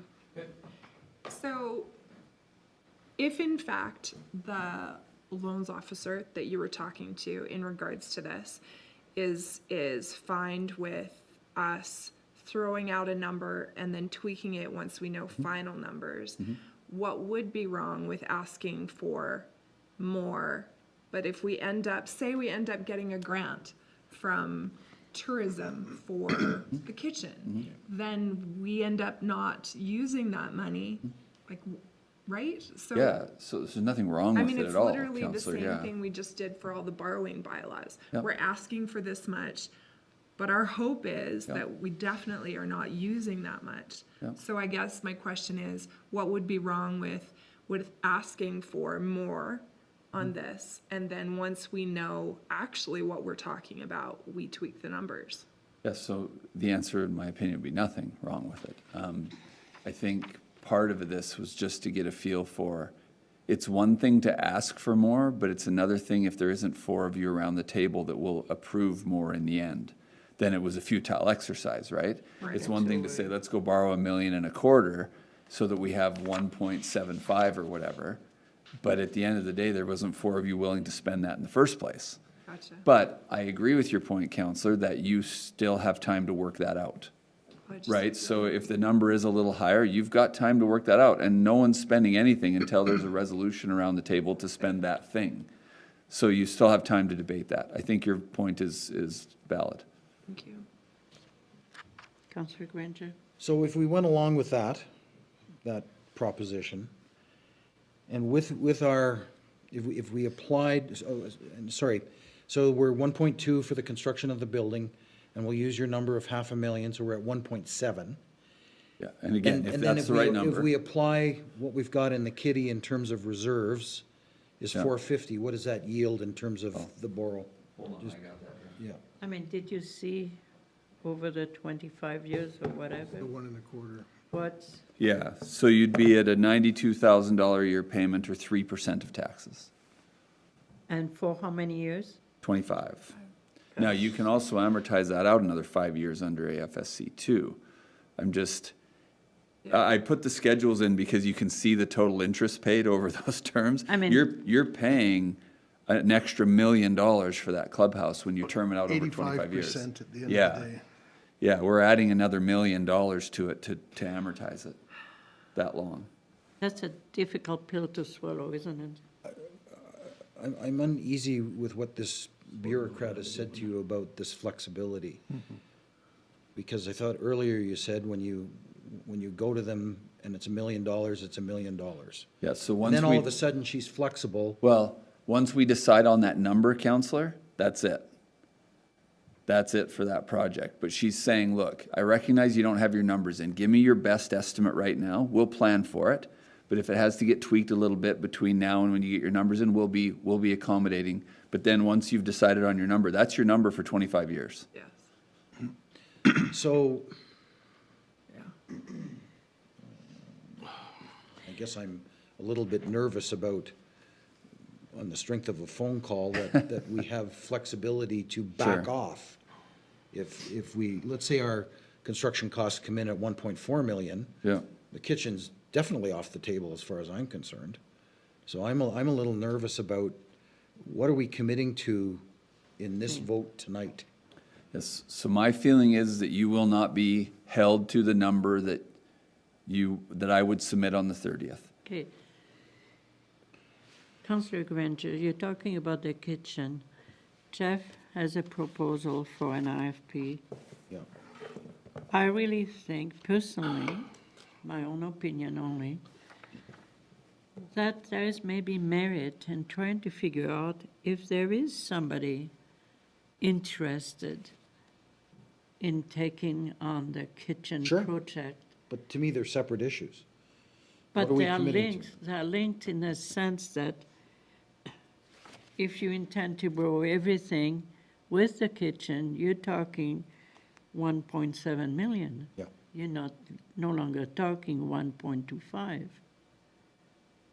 So that's where is the implication. So if this council is okay looking at 1.25, and we look at an RFP trying to understand if there is first of all, if there is an interest anywhere for someone to take over a kitchen, restaurant, whatever, that could be interesting to know for us even as a direction. And maybe there is a grant, maybe there is other opportunity to raise that money. So I think right now what we should really maybe look at is maybe the 1.25. That's maybe not the magical number we want because it's a lot of money, but maybe that's the closest we can come with a figure. When you say you look for somebody to take over the kitchen, what do you mean by that? Well, I'm just trying to think, it's like the RFP, the ways is money. Donating money is what you're talking about. Right. Well, actually, if I might, the intent when I structured the RFI is there a food service provider out there that is looking for a location in our community that would be willing to invest considerable sum to develop the kitchen for a permanent location? And maybe there is. And that would be a curious question to find out. The RFI, by the way, is simply just putting feelers out. It's not a full proposal. It's, oh, there was 5 parties that say they're interested. Now let's sit down with those 5 and really get to the brass tacks and see. And the thought was, and if I might, and I know this is reductive, but if there isn't anyone out there willing to invest any money in a permanent location at that golf course for a kitchen, maybe we should take that as a warning. Councillor.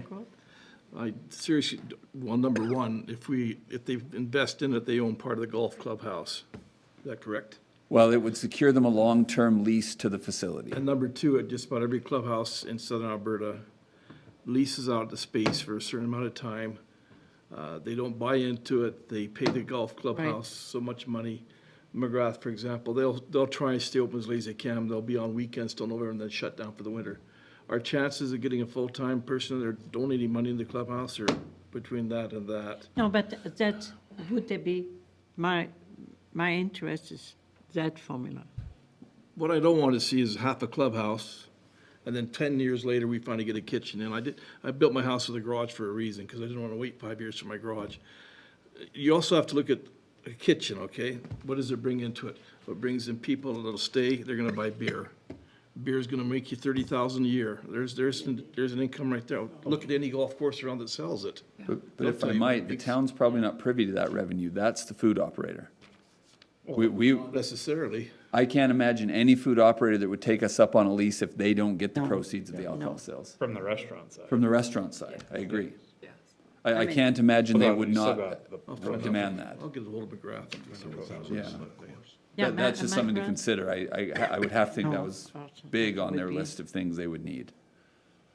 Well, all right, so. Check that one out. Let's go back to our discussion. So Councillor Jeff, what you're Burton? talking about, we usually call leasehold improvements, right, that they'd be Right. doing that. So I would just point out that the capital to make those is probably the hardest piece of that puzzle. Sure. And it, in one sense, if you're just stepping back from it, it would be probably more likely to come to fruition if we provided some or all of the capital, because we have the perhaps more ability to borrow than the operator does, and then to capture that back in A lease payment. lease payment. Yeah. That might be. Right, probably. So my other comments, if I may, Mayor. Go ahead. Just 2 comments. You know, we're really working backwards at this again, and I understand why. But I talked to several people, and people that I think are, you know,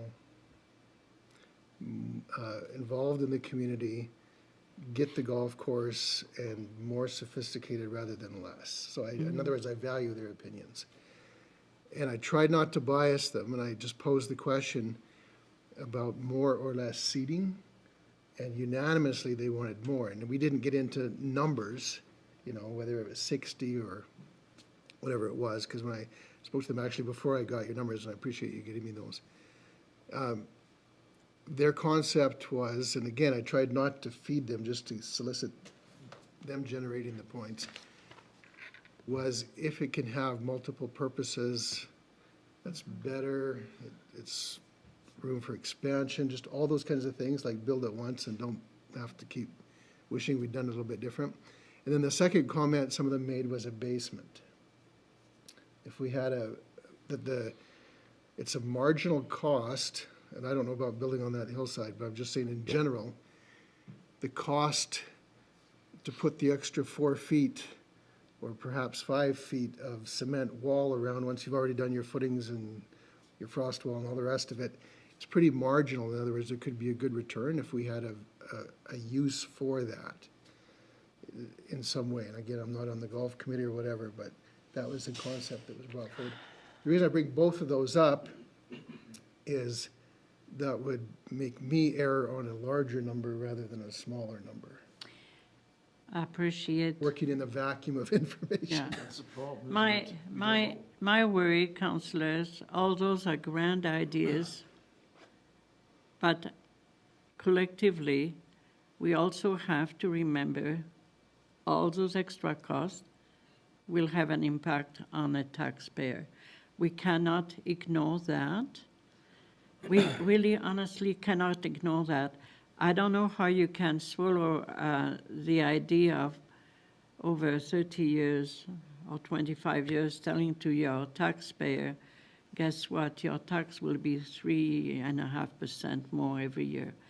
That's a difficult one to sell for what I consider about 100 of our residents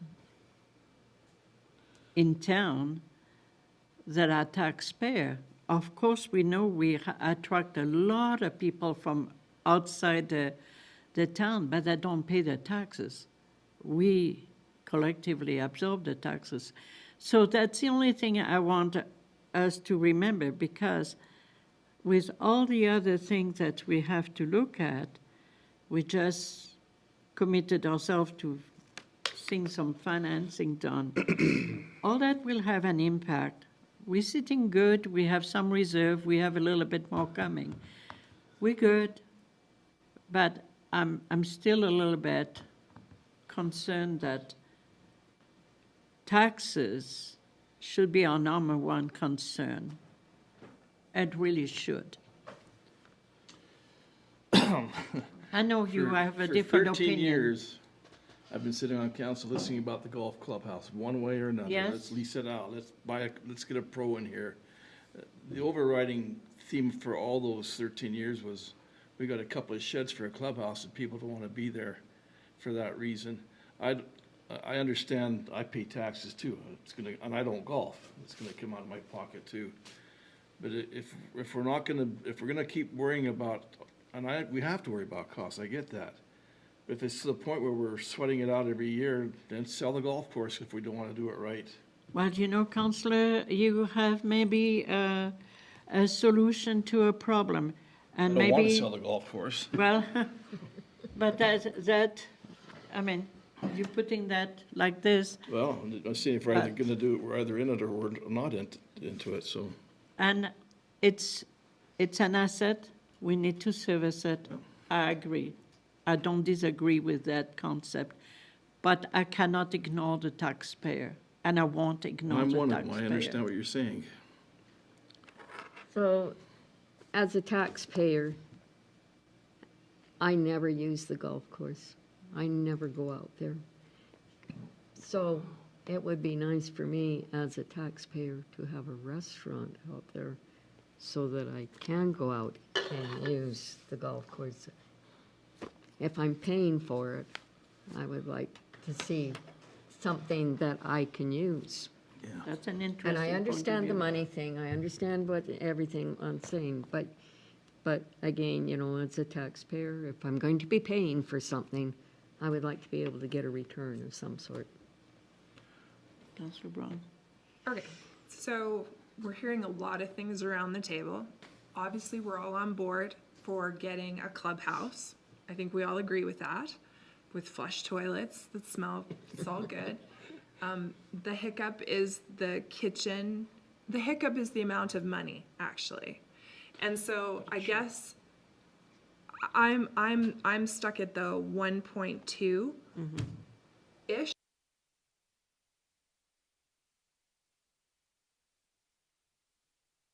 Can have opening day and not have a kitchen. That just feels wrong to me.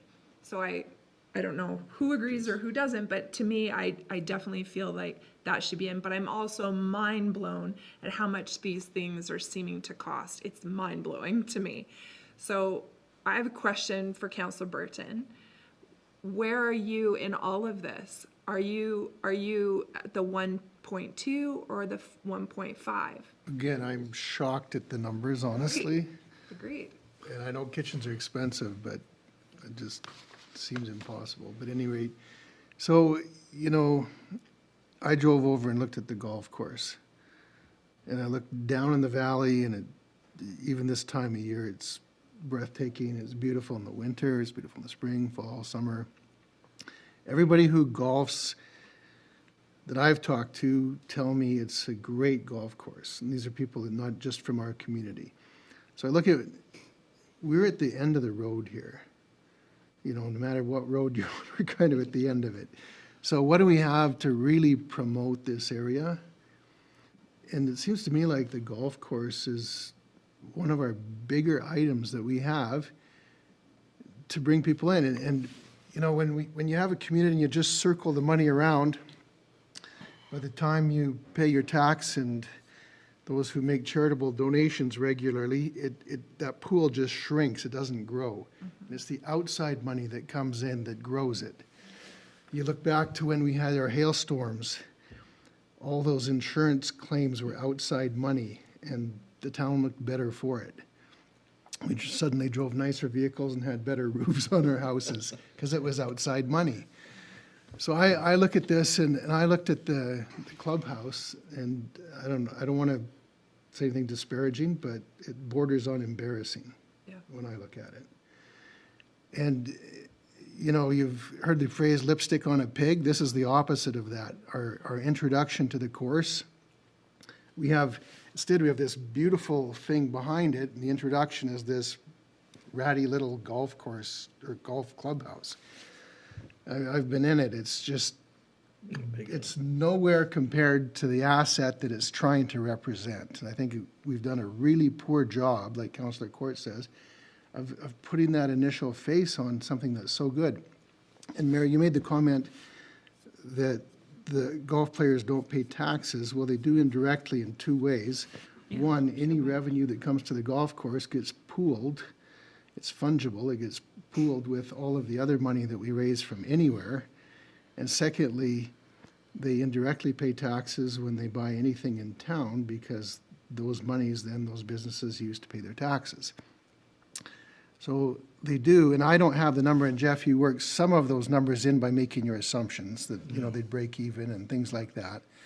And that's really the best you could do. But, you know, if I were betting on it, if we just promoted that golf course, had a super clubhouse to go with it, you know, I was never in favor of the alcohol, but we've got it, so that's, everybody told me, I heard it 100 times, that's going to increase not just sales of alcohol, but people coming here, right? All the people that wouldn't come here because there was no alcohol and they blah, blah, blah. So if all those people were right, then that should increase the revenues. And so I guess to answer your question, I really don't want to skimp on this. I would err on the side, and I like your point about, you know, if it has a facility that other people can use, that's great. I mean, I don't swim in the pool anymore, but there's value there whether I use it or not. But the more functions we can offer to the more people, the better. So I err on the side of more. Just do it. So you're saying 1.5 then? Is that what I'm hearing? Yeah. Okay, so. Or Fish. Or more, I don't know, like, okay. You know, if we put a basement and it costs another 100,000, you bet I'm voting for the basement if the golf people tell me there's any value in having a basement. Yeah. But you.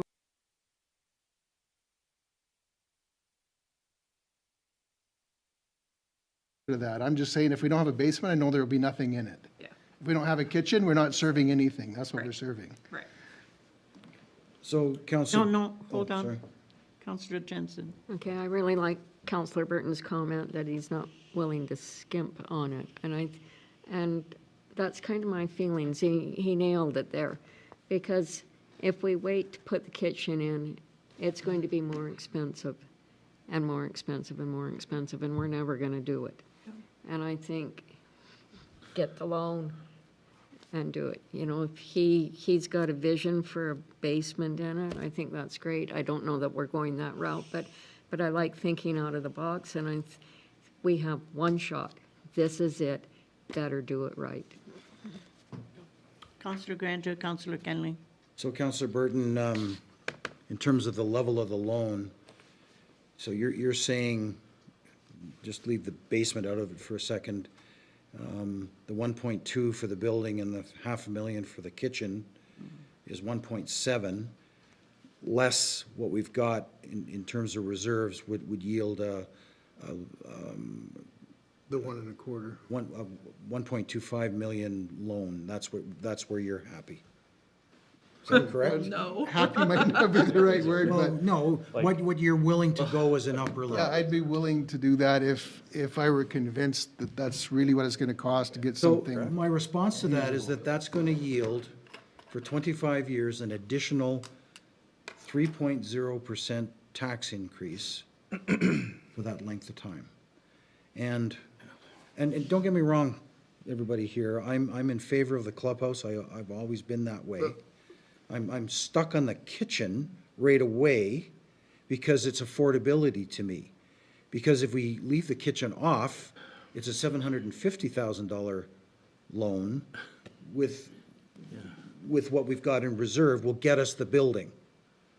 And that's only a 1.8% tax increase. That's where my limit is.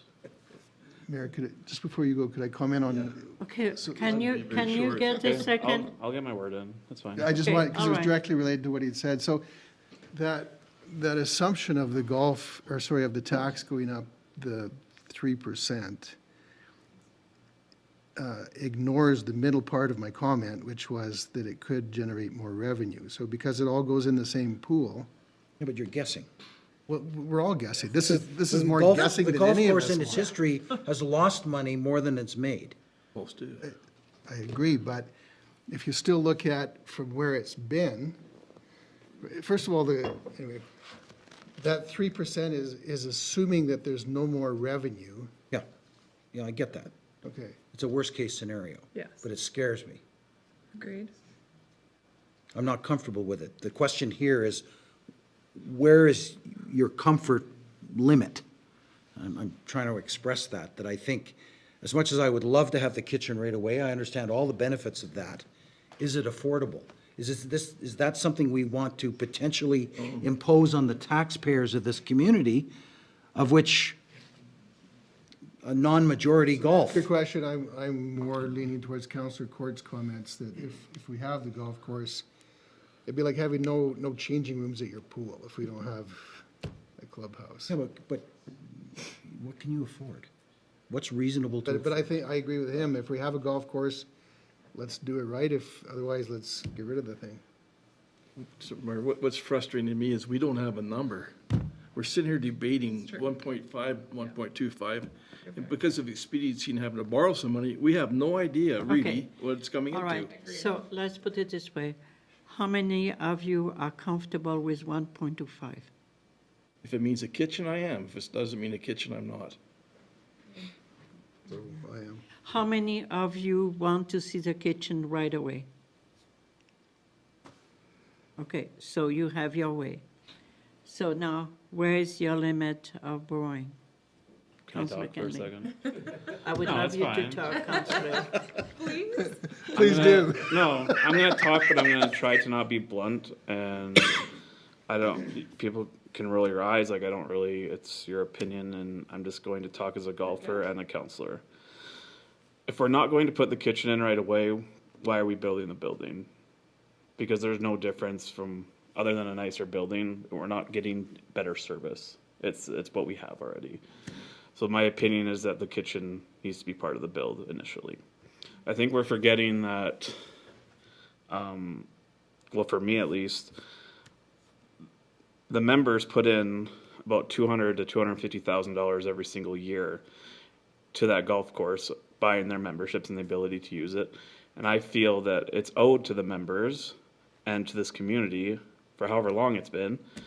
That's number one. Number two, we were fine about a year ago with 1.2 million when the original ones came out, but and we're starting to fret over an additional 300,000. And I don't know if it's because of what we just went through today, and if I understand that we're borrowing a lot of money for not just the clubhouse. We have bigger fish to fry other than the clubhouse. Like, I'm well aware of that. I've always been of my opinion that this kitchen, it was going to be built, and that the town was not going to be running this kitchen. Hopefully, right? You don't want to hire your staff. You don't want to take that on. You want a third party to lease it out, and you're bringing some lease money in. I really appreciate the notion of leasing it out. Yes. If we don't operate the thing, it's much more comfortable for me to accept the idea. Agreed. But on to that, I don't believe that there's a party in town that would invest. I believe there's parties in town that would go into a beautiful kitchen and start their business, 100%. Like, there's no question about that. I don't believe there's any parties that will, maybe one, who knows, right? That's why we're going to do this thing, to put it out, that would invest $300,000 to $500,000 to build their kitchen for the property. I don't think that's a thing. I don't think that's going to happen. So, going along with that idea then, you're not in favor of having an RFI, a request for information regarding the kitchen? But that, if I'm not mistaken, was not to invest in the kitchen, it was to run the kitchen, was it not? This was as a potential partner. Hold on, Go ahead. Yeah, so yes and yes. The intent there was, it didn't specify you have to be willing to do the following. It just said the town's looking for a partner in this. Let us know if you're interested, and then let's talk about what that might look like. So it's very intentionally open-ended to say that, yeah, if you want to do a leaseholder improvement. I'm not opposed to that at all. Like, I want us to do it. Yeah. Because we're going to I'm not against saying I it. don't want that. Because I'll tell you right now, there will probably be a handful of people that are wanting to get in there and do it. Okay. Yeah. All right. So can we maybe agree with that idea? And I was just going to say. Go ahead. And I don't want to, we're fretting over this, and I just asked Jeff, and maybe this is something I shouldn't say, but do we not have, if we're so nervous about this 3%, do we not have $6-7 million in reserves? I know it in a balloon, right? I know, I understand, I get it. They're allocated to where they are. But if we're scared about paying $1.7 million on a $1.5 million loan and interest, why that's a okay, I'm going to step back here. Before I got onto council, it was a very frustrating thing to see, and people, my friends that know the reserves, they say, why does the town have $7 million? I know why we have it, for a rainy day. I know, and I'm proud of where we are. But we have whatever the number is, why don't we just pay for this thing with reserves? Whatever it is, and then we don't have to worry about it. It's just an opinion from an outsider, but also sitting here, that we don't have to fret about it. The golf course has made money over the last few years, of course. I don't understand if it's any different than the pool or the ice rink losing money and the taxpayers are covering it. There's no difference to me. But the reserve thing, maybe I don't understand it. Maybe I don't understand what's allocated for. But I see $6 or $7 million and a $1.5 million project that we wouldn't have to pay interest on. That's me. Yep. No, I think that's got merit, that idea. Okay. So what you're talking about, Councillor, Wouldn't have to borrow it. Right. what you're That's all I'm talking getting. about is like general reserves, your pool reserves. All reserves are not general. All reserves are allocated. They're allocated for capital replacement. But we And have if an you don't have opportunity to it- move, correct? Yes, we do. You It's all at have your discretion, opportunity yeah. to move at our discretion, totally, but you deplete the electrical, and the electrical needs money, then where do you get the money from? I understand that. That's Right. why they're there. Right. But if we don't want to, This is No, I me, this is understand what me you're saying, saying. You have cash, why don't you use it instead of borrowing? I totally get because it. we're gonna, I'm not saving, we're saving $1.7 million in interest, and we borrowed 500,000 from 3 different reserves to pay for this project. You know what I'm saying? No, I totally Okay, get you. that's all. I'm putting that into your guys' mind around the council table. Can I throw one other What's- thing at this? Anyways, Please go ahead. So I've been, my sister's a counselor in Raymond, and she's a fanatical golfer. So I said, do you have a golf simulator in your at your course, says McGrath? We have, I'm not sure about McGrath. I says, in your clubhouse? She says, no. It's in their BSP. She says, you should put one in your clubhouse because you can run leagues year round. So if we want to use that building year round, boom, right there. And that might encourage somebody to keep a restaurant open year round. For a minimum amount of money you were talking about in a basement, you throw, and these are relatively cheap to buy, the simulators, but that extends the use of your clubhouse, is what I'm saying. If we're gonna do this, let's do this right. I'm just gonna finish. So We're at this finish line, we're here, and we're scared of, everyone's scared of paying money, I get that. I 100% get that. We're at the finish line. We owe it to the members, and in my opinion, we owe it to the town as a jewel for the town. If somewhere to go for a meal, somewhere to take your friends, your family, to go eat, or maybe it brings in 10 new golfers every year, and you're generating another $20,000 in memberships. Who knows, right? So it is in my opinion that whatever this number is, obviously, we're not going crazy here, but this needs to be fully built with a kitchen, open day, boom, done. That's my opinion. And if it takes reserves, I know, but it's paid. That is, I'm just going to put that in the council's ears. Yep. Well said. So, But what we're talking about today is, what are we gonna borrow for? my opinion is the 1.5 to borrow the most. It's 1.7. Oh, No. no. This 1.5 that Jeff presented. 1.5. Well, how do you get the 1.5? Because we got 450,000. We're not talking about what we have. This is what we're gonna submit that we want to borrow 1.5. We're not obligated May or to may it not according use it to all. Jeff. So that's a 3.6% average tax increase for If 25 years. If you don't make any money. Yeah, Yeah. so, Or you pay for it reserves and it's a 0% increase. agreed. Because it's already been taxed for. Well, okay. It's been taxed for it. I'm not trying to get angry. I'm just. No, you're right. You know, I'm you all know about what? saving money. I want to save money because I want it for a rainy day when my furnace goes or when this goes. And Councillor Kenley, at the end, we will vote. Yep. Whichever way it goes, it goes. Okay, thank you. Okay, so when I was campaigning years ago, everyone would say, keep my taxes down. But in the next breath, they would say, I want amenities in the community. So looking at this, a restaurant is something that everybody in this community can use and probably would use, most of them. But when you're looking at like the swimming pool or racquetball court or something, then that streamlines a certain group of people. For me, to raise the taxes over something that everyone can use, I think is good money spent. All right. So here is the motion that I hear somebody would want to make is to borrow $1.5 million.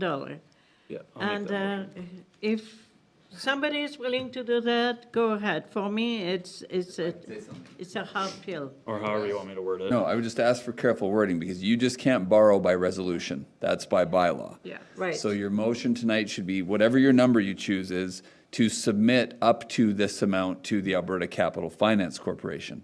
Because again, you can't borrow by resolution, and it sounds very much like you would be trying to. So you're going to, So- you're going to help me when I say this. Yeah, so I would just suggest, I think you're gonna be saying the 1.5 number, if I, not to I'm put words in your going mouth? to say that, Okay, yes. so to submit a $1.5 million borrowing estimate to Alberta Capital Finance is how I would word that. Yeah. Okay, I'll make a motion. Is that okay? Please go ahead. To submit a 1.5 million borrowing estimate to the Alberta Capital Capital Finance. Finance. Yep. Okay, so comment. So the 1.5 plus the 450 in reserve is a project that's worth 1.95 million. You don't need that much. You only need about 1.7. So why would you have an upper limit of 1.5? You'd be better, it would be more appropriate with the reserve added in, that we only need to do 1.25. 5, yeah.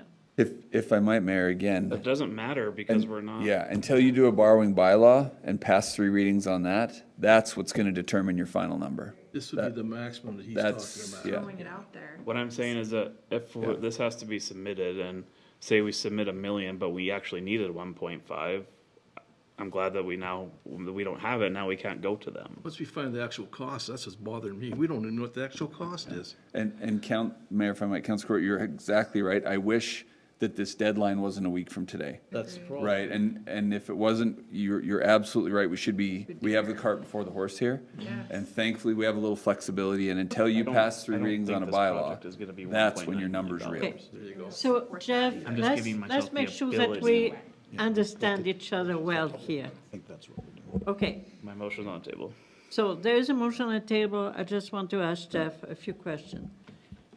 Imagine this council passed at 1.5 million. So once you have the amount, what happened next? Give me the steps. Sure, so if we can get, we should have pre-tender estimates fairly soon, according to our meeting we had with Southwest Construction. And then if council is agreeable to that number, then what happens is the architect goes back and says, okay, now we're gonna do electrical, mechanical. We're really gonna get into the detailed of this now so that we can get it out to tender. Then it'll go to tender and we'll have our actual number, like that's it. So we'll have better numbers soon than if you're okay with that number, because what might happen under the pre-tender number is that might come in something crazy, or it's not anywhere you want to touch, or it's below what we thought and you can add a few square feet. Like, you have the opportunity to mess around with this a little bit after the pre-tender estimate, and then they'll do final design and tendering. But then, So as far as the borrowing, then once we know our actual number, I'll bring you first reading on a borrowing bylaw for that actual number, and that's when your number is really set. okay, all right. So that is an upper limit of what might be. Yeah, Similar to the, So that's simply an upper limit. that's right. similar to the sewer plant. Yep. Right, Exactly. yeah. Right. Okay, does that clear it up for you, Councillor Grainger? That face says no. No, I'm not comfortable putting that potential, it's all potential, because we don't know, have better numbers than what we're kicking around today.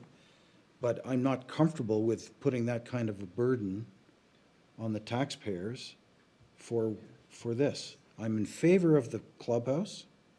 I'm in favor of a kitchen, but there's a different ways to get there rather than borrowing it all. I liked your idea of maybe looking at some of those reserves and picking 2 or 3 or 4 of them and say, because we have that ability as a council to reduce what's in the reserve and take from Peter to pay Paul. We have that ability. We want to be very careful, but we have that ability. Yep. That appeals to me more than you all asking me, are you okay with 1.5? I'm not. I think it's, Yeah, well, I'm and if not. the numbers come in like that, Then we make I'll that vote decision. against it then as well. I get to do that as a counselor and I'm not comfortable spending that kind of money and putting that kind of burden on our taxpayers of a community of this size. If we had 60,000 people here, it might be different. But I'm not comfortable with it. I just, Yeah. maybe I'll get there if the numbers, the pre-tender estimate and the actual contract pricing comes in lower. We can start to, we won't have to spend as much. But if it means a 3.6% tax increase for a golf course clubhouse, I don't personally have a comfort level. I think it's too much. As much as I would love to see it, I would, but as you all know, my priorities lie elsewhere. Councillor, I hear you. For me, I have a hard time digesting a 3 point In good plus. conscience, I can't do it to Tax. those people in the community that don't Yeah. play golf. I have a hard time with that, but right now, I appreciate that what we are looking at is an upper limit, and where the decision will really be made is when we have the fixed numbers. Agree. And then Go from there. But if, We will have but to if go we, from if we there. vote in favor of this and the fixed numbers are going to be that high, we've just paved the roadway to approve it. And I don't have that comfort But level. that's why we're borrowing that, because if the number does come in that high, we have that ability to borrow. It's on the table. It's on the table, Yeah, correct? but it's got that's consequences. where he has problem with. Yeah, it's the consequences. The that pool go has in consequences every summer Yeah, too. but we're not talking about, that's a The whole ice bit- rink has a consequence Yeah, every yeah, winter. yeah. I know, it runs at a loss, I get all that. Okay. But we're talking about a real tax increase. Borrow from reserves, done. Don't have to increase. Well, you know, that, Okay, Councillor Grainger, Councillor Brown wants to talk. I completely hear what you're saying. I disagree. What I think we're all speaking the same language. I don't think there is one person sitting at this table that has any interest in jacking up taxes for our fellow taxpayers. I don't. I personally don't want my taxes. I don't want my seniors' parents' taxes going up. I hear you. I get it. But for me today is it's a timing thing, just like all of these ones that we just did. We need to give a number, so administration has come up with this number, I don't want a burden of 3%. And I don't know that I can vote for that when the time comes, but that's not what today is for me. Today is getting this number to administration so they can send it off in the loan and get things started. So I see it as different. I'm good. Anybody else? Okay, Council, we have a motion, and it's 1.5 million? Yep. All right. So I'm going to call the vote. All in favor? I will vote in favor just to get that moving. Yep. But not approving 3.6% increase, that's for sure. No, against. $10 a month. Thank you. And thank you, Councillor. $10 a month. My Mayor, taxes would go up $10 a month $10. in that scenario. Yeah. Mayor, is there an appetite to test the waters with that request for information if there are parties interested in looking at operating that long-term? And I'll keep it broad, where we'd be open to entertain any type of arrangement, up to and including leaseholder improvement or just simply Lease a restaurant. a lease arrangement. So is there appetite? And just head nods would do here. I'll get that sent out and let you know how that goes. Don't need Okay. a motion. And you're I gonna, really feel that there is agreement Yeah, on no, I the think table to do that. I'll get that going Sounds and, good. and we'll put it out there and see what we find. you're gonna send it like everywhere, you said, right? Like, So that kind of thing we'll probably put on the purchasing connection, which is a big database, but we'll probably make a list of specific places we want to target as well. Awesome. And make sure we reach out specifically to them as well. So yeah, any recommendations, any people you think it should go to, please shoot me an email. Thank you. Thank you very much. My goodness, that took us a while, but it just shows how much commitment we want to see a clubhouse, but also how uncomfortable we are with a burden of tax.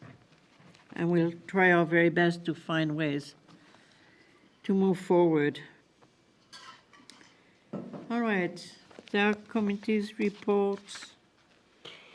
Question. There is a question from Councillor Jensen. She cannot assist to the South Grove meeting in Thursday in in Warner. Warner, 6 to 8, a nice meal beforehand. When? this Warner, Thursday. on the I- 25th. I cannot make it, unfortunately. Is anybody around the table able to make it? Is it roast beef? No, just kidding. It's vegan. Yeah, where's the menu? Yeah, sorry. Anybody can make it? I unfortunately cannot make it that day. Sorry. No, 25th, yeah. nobody? No. Okay. Just make sure that they send you the minutes and they always make sure do, that yeah. you will get them. Okay, all right. Just let Peter know that we cannot make it. Thank you.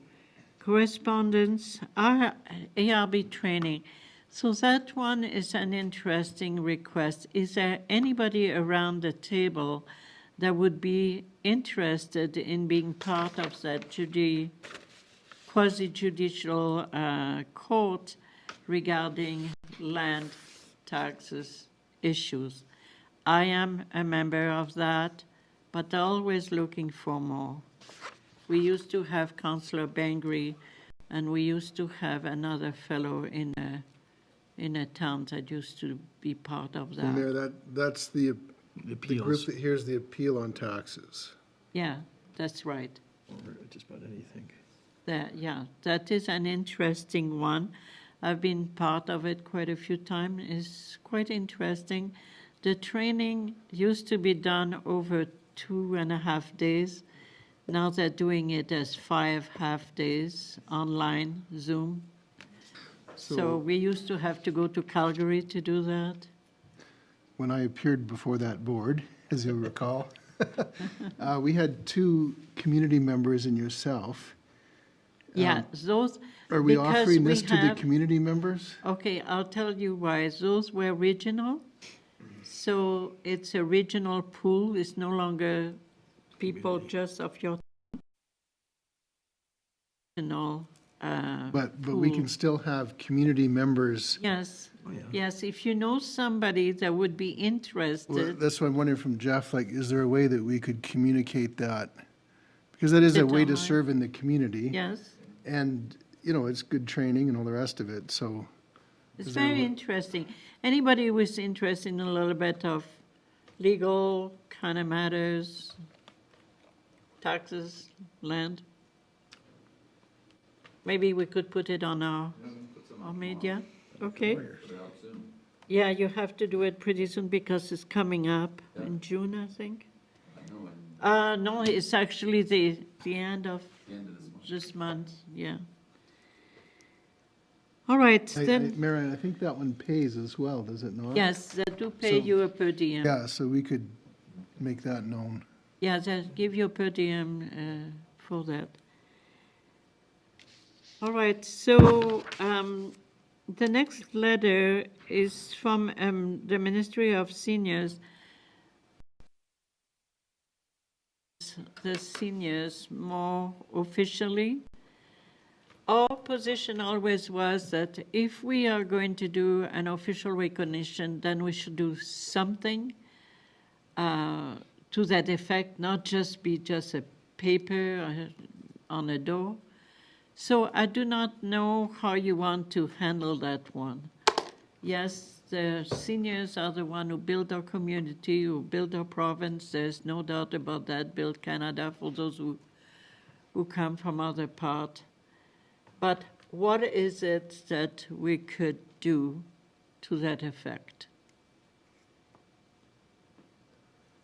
Councillor Brown? What if we send out a letter or something to the seniors? To the lodges, the Yeah. different place? And just ask what they would like, or the seniors, not Yeah, club, The but ones that are sitting the, around the table here, you took. I'm not a senior. A couple of us aren't. But what I'm saying is, what if we reached out to the seniors within our community? I'm just saying, like right behind us, I'm trying to think where we are here, out here. Senior We've got the center. senior center, thank you. What if we reached out to the senior center? They have meetings with a whole schwack of seniors. What if we asked them what their thoughts are on it?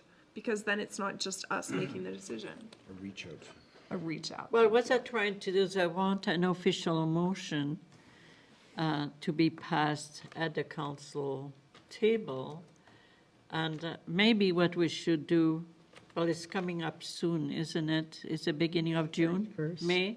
May No, 31. it's the beginning of June, I think. June 3rd. 3rd to 4th, yeah. So that's a week of the 3rd, June the 3rd. So Jeff, are you comfortable, councillors, for administration to link with the president of the seniors community center? Absolutely.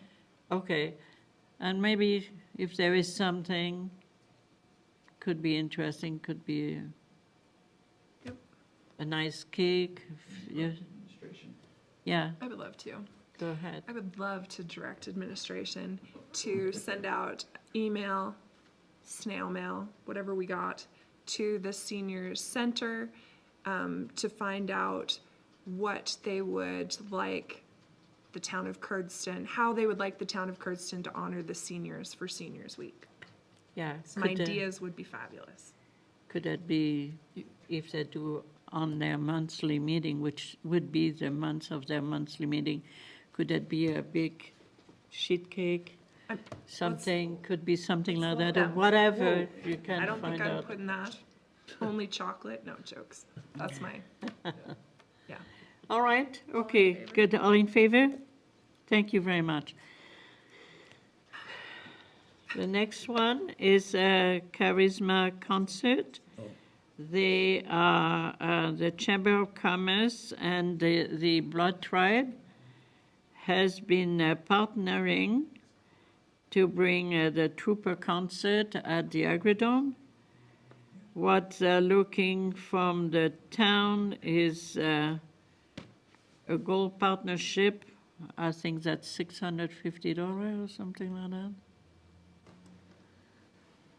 I have a question. Is No, it the how much gold is it? table? Because that's 2,500. Are they just requesting anything? Just was brought in to see if there was interest at any level. Oh, Gotcha. okay. All right. I can answer from my perspective.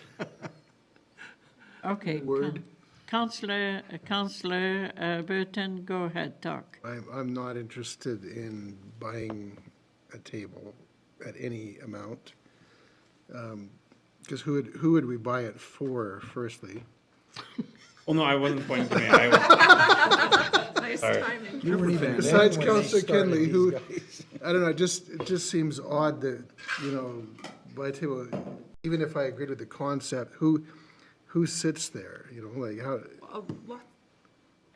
Lots of businesses do that. Well, sure, but they have business reasons for doing that. They have.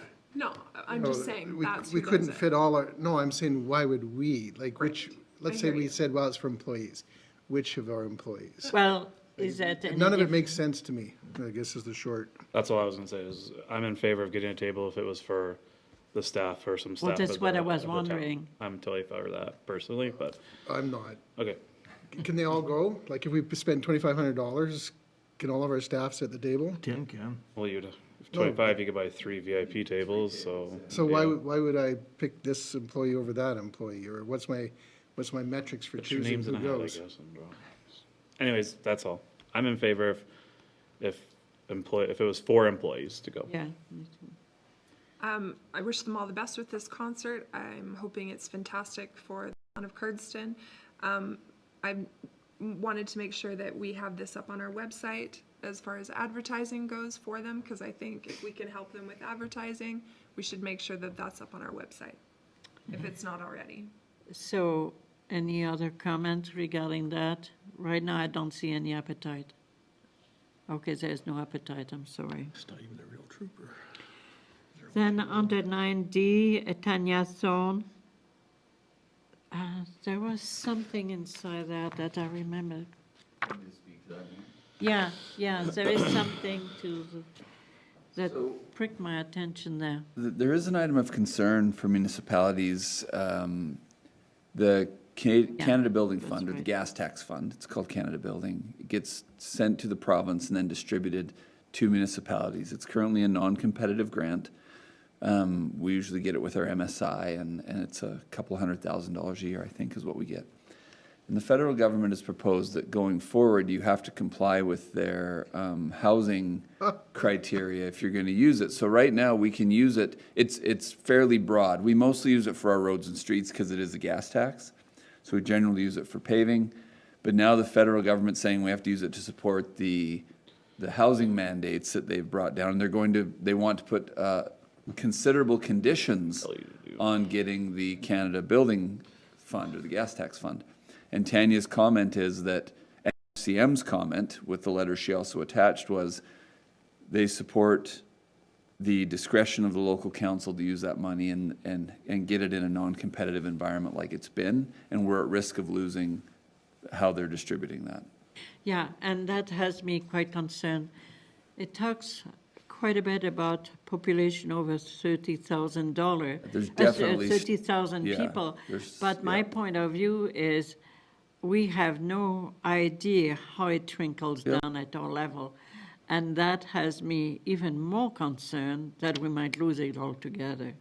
So those of you who've been watching, Premier Smith is well aware of this and is putting forward legislation that would prevent the feds from getting in and trampling on the municipalities. So it probably will come, like, I think it's going to be taken care of at the provincial level. And I think this would be an exercise in nothing because she's dealing with it. So are we leaving it alone because it's being looked after at the provincial level, which protects us? Or is there an interest in sending at least a letter back to Alberta Muni, letting them know that we do not agree with the legislation being... Federal legislation. Right. Yeah, I would agree with that, for sure. Would you be okay with that?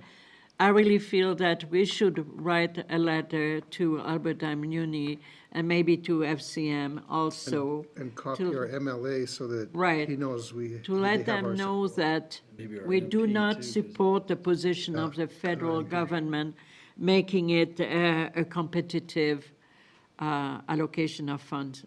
Or with strings, right? So targeted funding. I mean, it's attached to housing. How do you bring it down to a town like ours? So I would CC both the MLA and the MP, like Councillor Court said. So that would have to go to Alberta Muni. And I remember this was supposed to be for roads. You know, back in when it first came out. It's all was sold. It's all in a small print, you know. Look at the problem it's causing for Calgary now. Yeah. They want to go for that. Yeah, we need a letter, motion to approve those letters. Councillor So Burton. I move that administration write a letter opposing the federal program or the administration of it, the tweaking of it, and supporting our provincial approach, and to copy both our MLA and our MP with that, and Alberta Muni.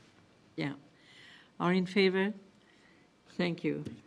Honestly, how many more strings do we need to cut? Depends how long Trudeau's going to be the Prime Minister. Yeah. So, should we adjourn at this point? Is there any other questions that you may have? Public, I mean... Yeah, we have a closed session. Yeah, and, okay, Councillor Brown? I make a motion to adjourn. No. No, to go in Clearly, close. I make a motion to go into closed session. That's correct. All in favor? Thank you.